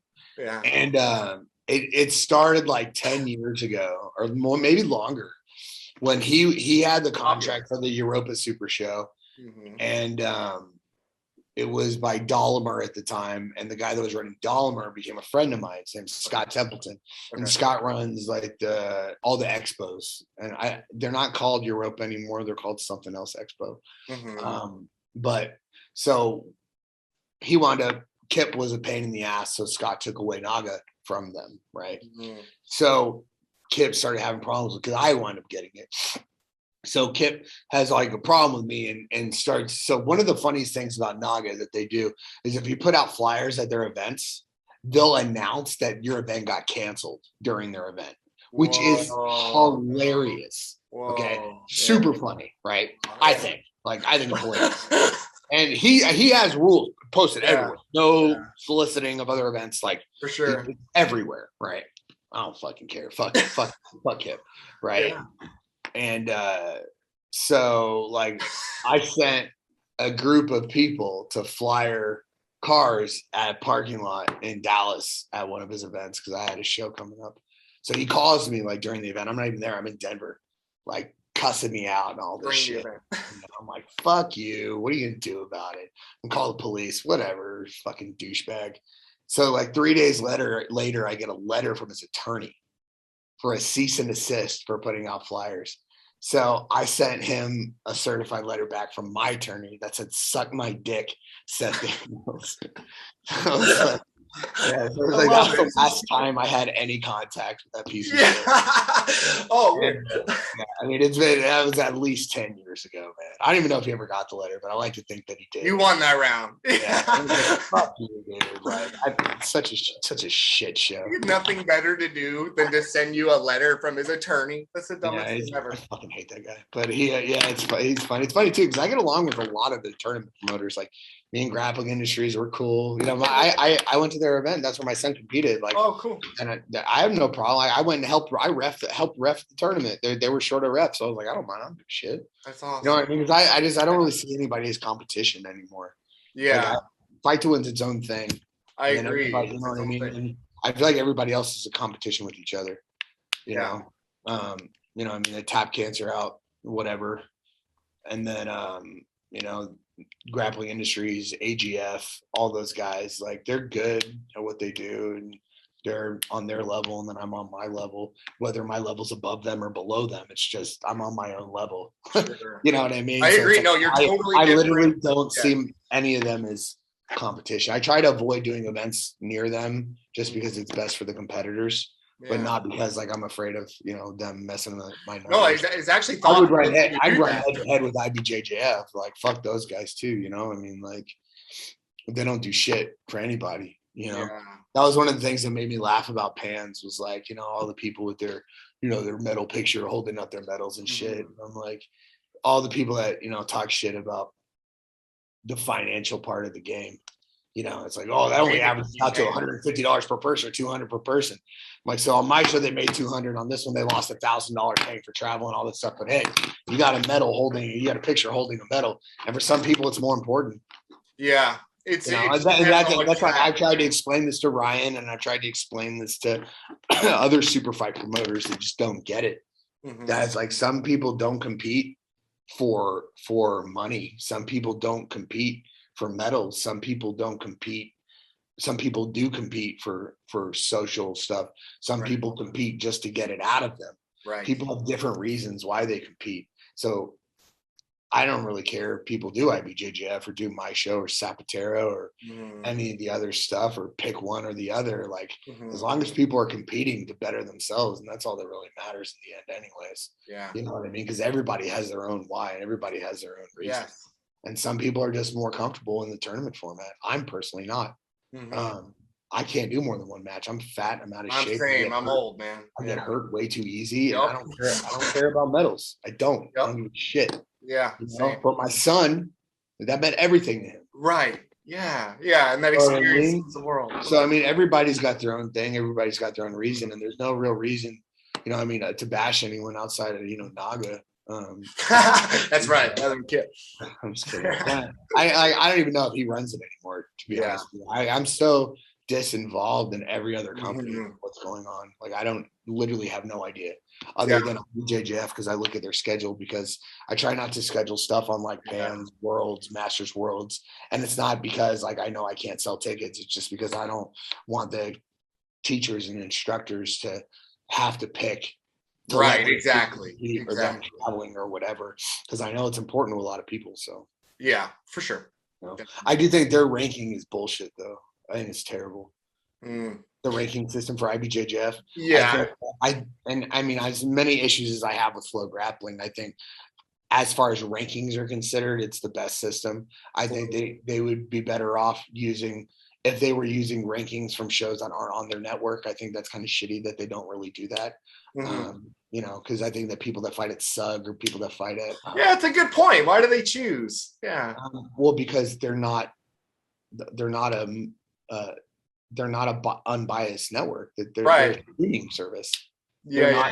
People forget that.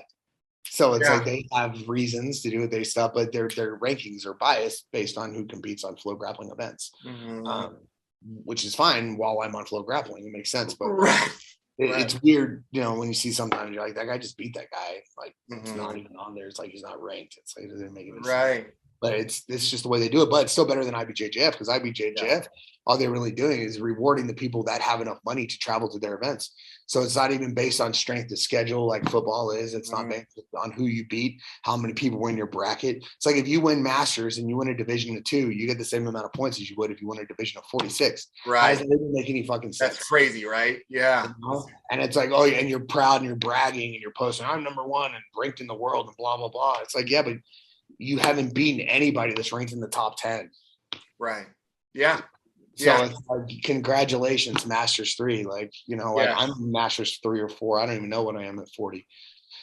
But I know, like, if I walked around acting like I was a world champion after winning Division of 2, I probably wouldn't be fucking too proud of myself. Yeah, I mean, it doesn't mean the same for sure. I mean, I'm just talking about the rankings in particular. But that's a great point. You're absolutely right. Anybody that goes out there and competes, you know, regardless of whatever competition you're doing, you know, because it's what keeps it going, you know. But you know, I also don't think those tournaments are fun. That's kind of one of the other problems.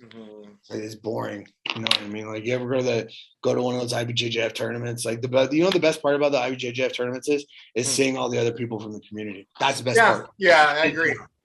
Other than the community and like seeing people around it, like fuck, man, I'd rather be doing anything else. Yeah, it's a long day. It's sterile. Yeah. And it's just like there's no music playing, like fucking, you know, it's like so stringent. And the fucking people in their suits and the mats are never running all at the same time. And it's just like, it's just so frustrating. You know, so I hope this Who's Number One's tournament's not like this. And I'm not having to watch fucking, you know, an hour down mat time or fucking commercials for CDC or Little Caesars on repeat. I hope they run it tight. Yeah, but we'll see. You know. Well, the card's so loaded, man. I'm going to be placing some bets now for sure. No, what we need. We need some of these people. This is what we need to see is the crossover. Oh, I would love to see the crossover, man. We need to get someone like Tamira or David Taylor, or Gabe Stevenson. Hey, David Taylor, Magic Man. We don't need these MMA fighters crossing over to do jiu-jitsu. We need these wrestlers too. I agree, and bring them over from Flow Wrestling too, and get that audience like they did with Bo and some. They flirted with it, and like I think that's awesome too. It's because it's too predictable. Yeah, that's the thing. They get Ryan invited Pat Downing to the last Third Coast Grappling mainly because I was like, dude, this kid's something special. Good, yeah. He's like, well, can he win? I was like, no, he can't win. He's gonna do something fucking cool. Yeah. And then Pedro fucking pulls guard and knee bars in 20 seconds. So it's like. Now that Tony Ramos, like these guys got to build themselves up. Like someone like Gabe Stevenson, David Taylor. If you're a matchmaker, you get those guys. Or even it would have been nice to see Tamara get into that female tournament. I would have liked to see her compete against Kendall, someone like that. That would have been fun to watch. Yes, you know? It'd be so much Jordan or somebody like that. Like, but at the same time, like.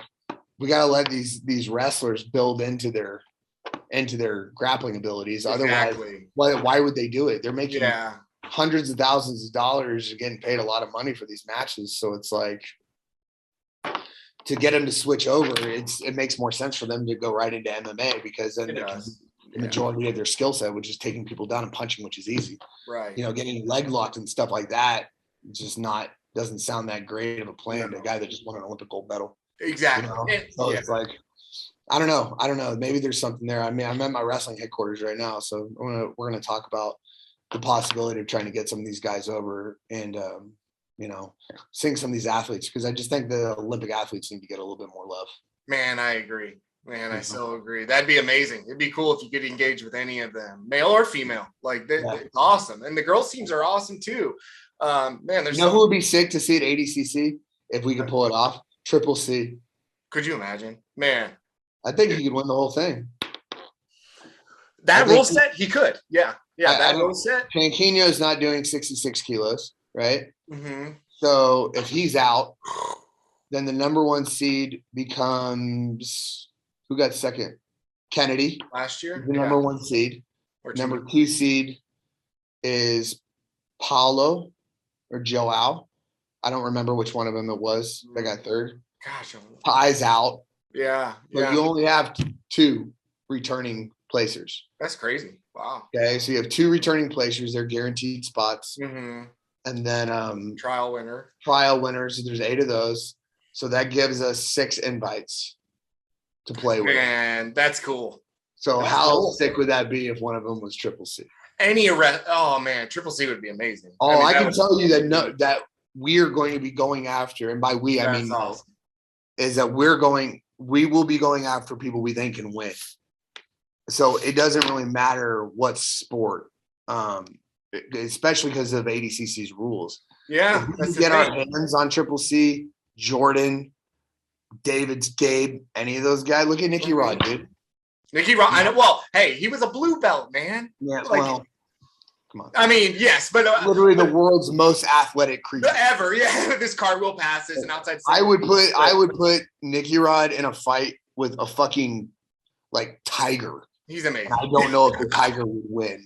Dude, I've refed multiple matches of him, and I've never seen a lightweight. I've never seen a featherweight move like that, dude. Yeah, he's a freak of nature. He's amazing. You know? Yeah, and so strong but agile, light. Yeah, he's amazing. His athleticism. Look, his fight with Orlando blew my mind because he Orlando'd Orlando and made it look prettier. It was like, what? I was with Orlando backstage afterwards. Whoa. And I was like, you all right? And he was like, I fucking love fights like that.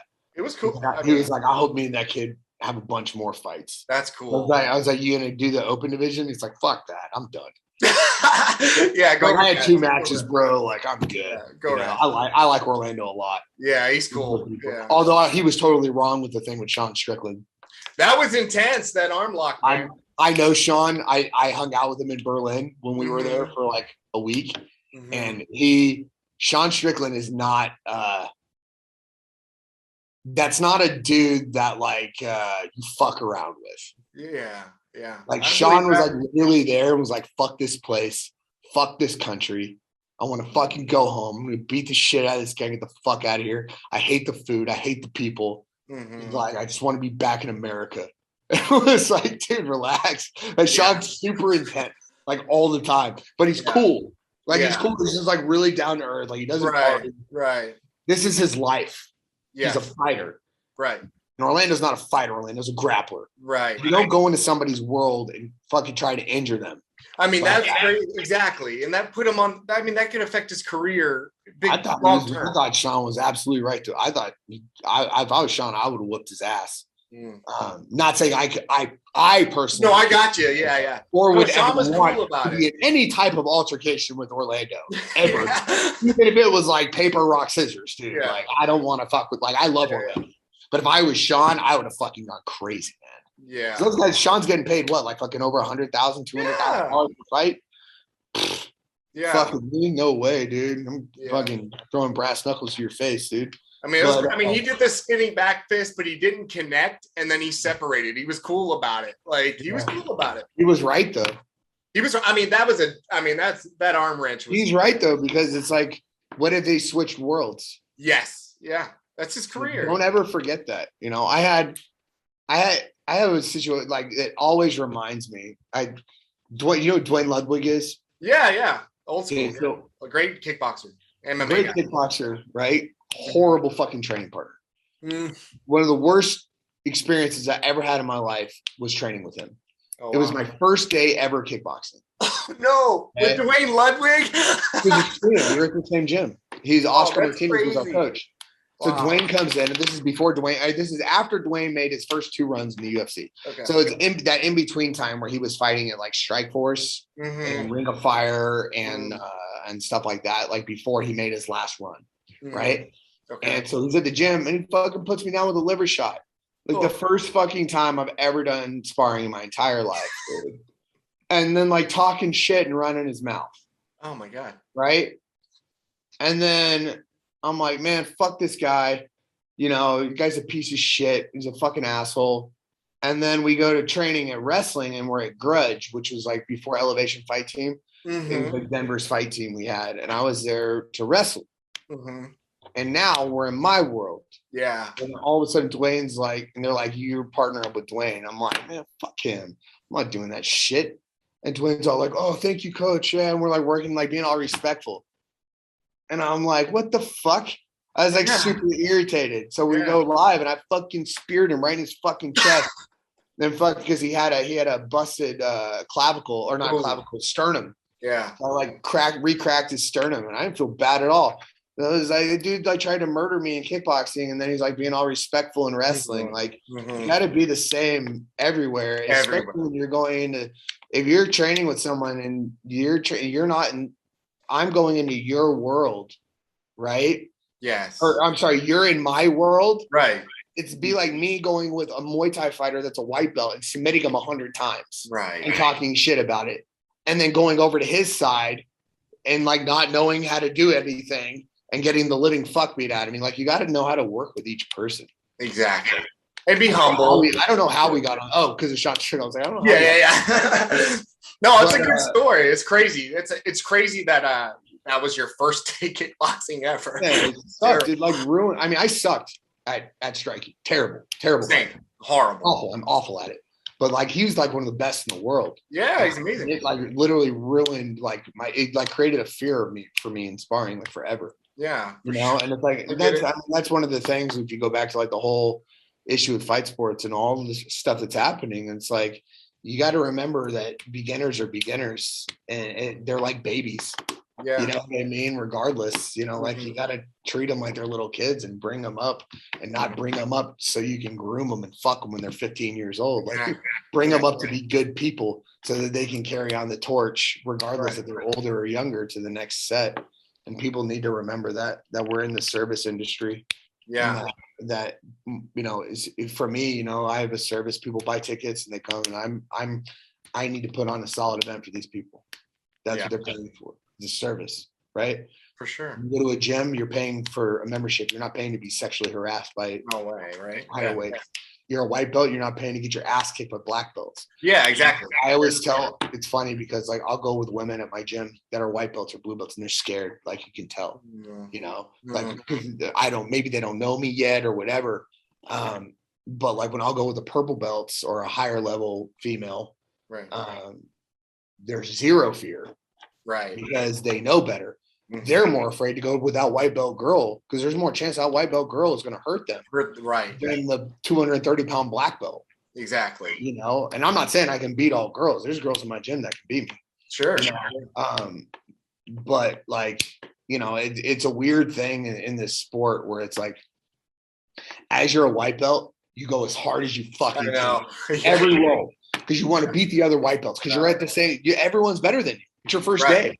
Right. You got to kill the white belt so you can try to get the blue belt. And then you got to be able to fight the blue belts hard enough so that they respect you in order to get on that level. And then once you get your blue belt, you still got to beat the white belts' asses to make sure you're not doing what it was before.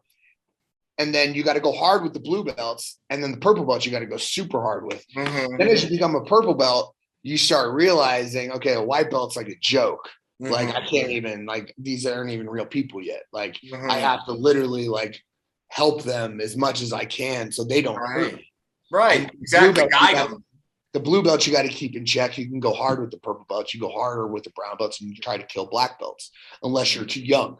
If you're really young and you're some type of phenom, fuck you for trying to kill me. Yeah. Like Cameron a lot, you know, like Cameron's Yeah. like, he's a purple belt. He's 132 pounds and he's 15 years old. I want to fucking kill him. Wilson Soto, the same way in the gym, 145 pounds, fucking blue belt, murders me. Yeah. But you're a teenager. Fuck you, dude. Like, it's not cool. Like, you got slow down, buddy. You can't go that hard because I'm old and I'm hurt. Like, you got to slow down, you know? Yeah. And then when you're a brown belt, it's like you're refining your game of what it's going to wind up being. So it's like I feel like you start really trying new stuff on white belts and blue belts, but you're constantly like just being smooth with them, you know. And purple belts you can still go a little harder with, but you can like focus on moves, and then you try to kill the brown and blacks, and then when you're a black belt you just don't fucking care anymore. Right. Like that's where I'm at. I don't give a fuck, man. Like I'm just like I go pretty hard with the athletic blue belts and up, but I catch and release everybody. Yeah, for sure. Yeah. And that's how Orlando should have done it. That was a catch and release system. That was to catch his arm, you know? Yeah. Heist a little bit, goes and let go. Not fucking boom like that. That wasn't cool, dude. Like, I would do that to anybody, you know? For sure. But I know I would banana split a motherfucker, you know? You know what I mean? So it's like there's different levels of asshole. Exactly. So like, what type of asshole are you going to be that day? You know? Yeah. Fair enough. Yeah. So that's just kind of how it is, you know? But yeah, I mean, it's an interesting concept, this whole sport. It is. And it's ever evolving, man. Are you competing anytime soon yourself? No, I'm taking kind of a probably an extended break from competing. I had my neck fused in May. And I'm good. I'm cleared to train and I'm training again, which is great. But I'm just, if I do it, it'll be not a one and done, but it'll be really important. You know what I mean? I want to train and it'll be my last one probably, I think. That's how I am right now. It's like everybody asks me, I haven't been competing because I haven't trained. Yeah. I don't mind. If I'm training, I'll fight on 1 second's notice. Yeah. If I'm not training at all, dude, like because I'm going to hurt my neck. Exactly. I know I've had so many neck surgeries that I'm just like, man, like I'm not willing to just go fight without at least training for 10 days. At least, yeah. Man, I went 10 days, 10 days in 3 weeks in the gym. So at least like 3 days a week, 10 days of training, 10 days of dieting. Yeah. I can fight. I'll fight anybody. Yeah. But like, I can't even put together 2 days in a row. Right. I know. So it's like, there's no way. I know. You know, and like at 215, like guys are like Sanji. Like, you fucking kidding me? They have like 8 packs and they're 40. It's like, fuck those guys, man. Like, you know, there's like Lovato Jr. and me would have been in the same division at tournaments. Like, you fucking kidding me? I know. I rolled with him once and it was like swimming in a fucking pool of oil. Not that he's oily. No, but you can't fucking go anywhere and you're just drowning. Timeless jiu-jitsu. That guy's amazing. You're just stinking and drowning like fucking man. You know what I mean? It's like a matter of time for type of guys I'd have to compete at if I did like IBJJF. I ain't doing that bullshit. I want to fight some other 40-year-old that also has me and you should fight. You need you're a good opponent for me. You'd kill me. You'd kill me. You'd kill me. No, but I mean like another hobbyist. Like, you know, I saw a meme a couple of days ago that was like, my hobbyist ass is like a black belt sitting on the left, and it's like some fucking competition blue belt.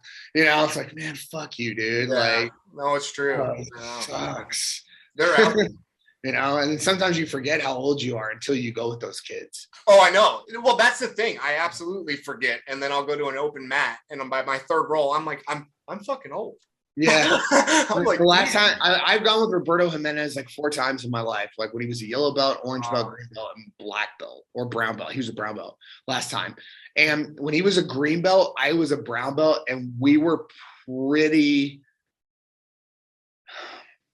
He was better than me, but I could hold my own. You know what I mean? Yeah. Like, I don't think I could have submitted him when he was a green belt, and I think he probably submitted me, but I I could make it 3 rounds with him and maybe catch him once and get caught like 2 times. When he was a belt. We trained when he was a brown belt and I was a black belt, and he probably put up 80 points on me, dude. Wow. And like submitted me multiple times. I caught like an advantage on him. Yeah. It was like 80-0 and 1 advantage and multiple submissions.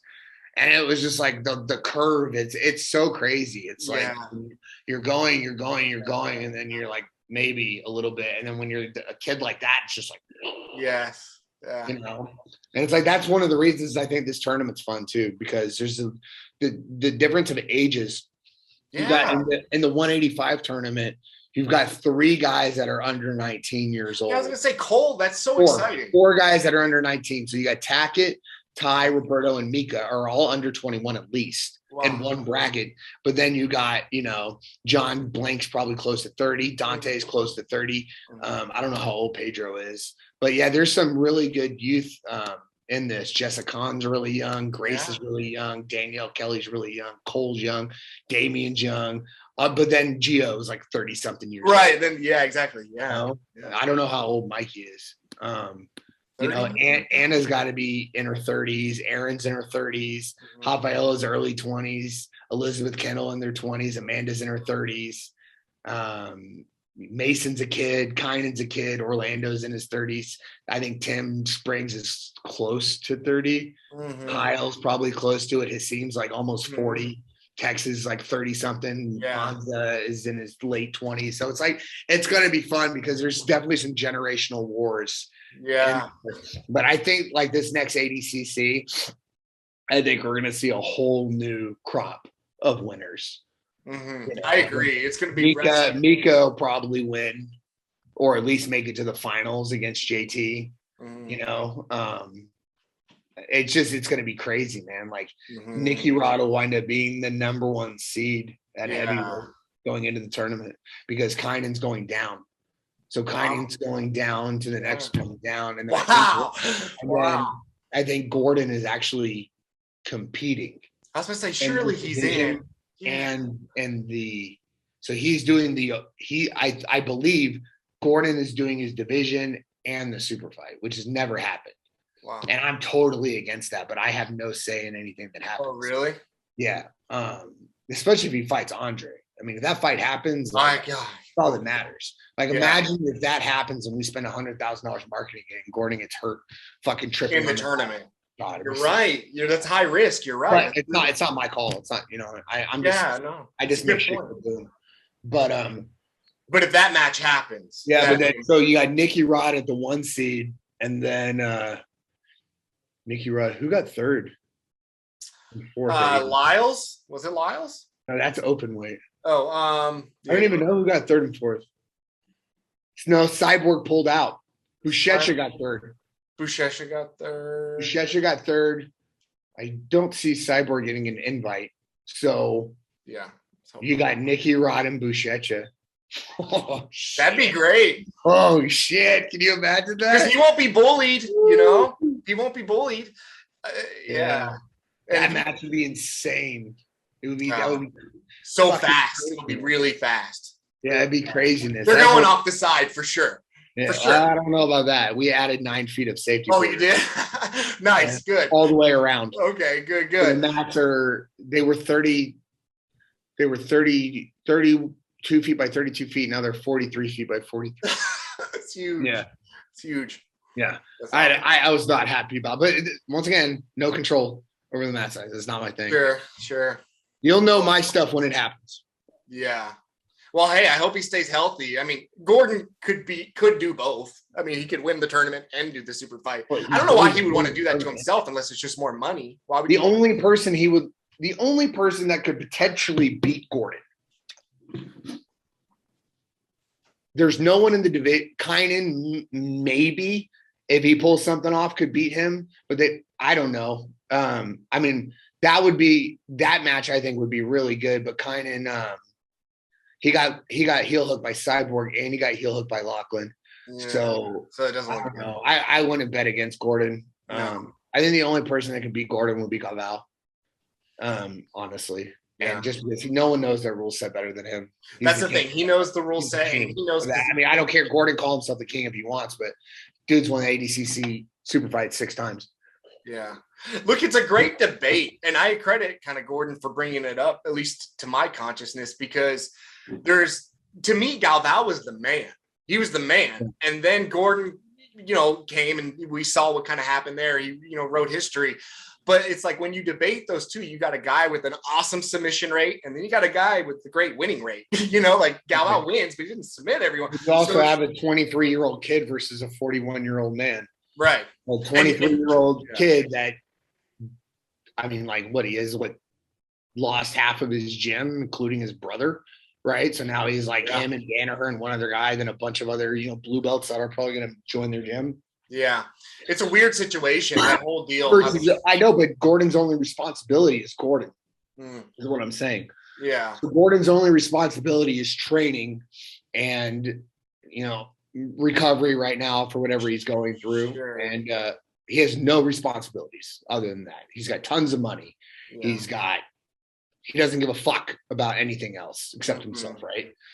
So, and I mean, I don't know his relationship with Sonny or whatever, so him and his girlfriend, whatever, you know what I mean? He doesn't have kids. He doesn't have his priority is himself. His priority is Gordon. Yeah. Andre has a child, a wife, and affiliate, 1,000 students, and a bunch of them that are going to be winning gold medals at ADCC. Right. Affiliates all over the world. Right. An online program. Right. And so it's like, do you put your money on the young? I know. Tiger or the old lion? Like I can't. It's so hard because I can't see Andre losing in this rule set, but I can't see anyone beating Gordon. I know. So I mean, if that makes any sense. 100%. 100%. It's just like the thought of Gordon losing. It's just like it hasn't happened in so long. But he almost lost to Joel Rocha. He almost lost to Hulk, regardless of what he says. It was close. It was 3-0, and without him training, without having the camp, I don't even know the situation, what happened. Me and him aren't like buddies, so we don't talk, so I have no idea. But like, how is that going to affect his camp going into ADCC? Yeah. How is whatever's going to happen with Fight Sports going to affect? Because they had a huge camp. Buchecha was there. Fucking Muhammad Ali was there. Everybody was there. Muhammad Ali, and then what if they wound up getting banned? Yeah. What happens then? Like, you know what I mean? So there's a lot of variables over the next year to figure out what's going to happen with that division. Yeah. Yeah. We'll see how it unfolds. Yeah. Well, Seth, man, thank you again. I know we went way over, but I could do this all day, I think. I like talking to you, man. Just let me know if you need anything else, and send me the clips and I'll share them. I appreciate you having me on, man. Of course, man. Absolutely my pleasure. And I'll do that, and we'll stay in touch and hopefully have you again sometime when things calm down. But again, always my pleasure. Man, thank you. No problem. Good to see you, man. Take care. You too. See you, Seth. Bye.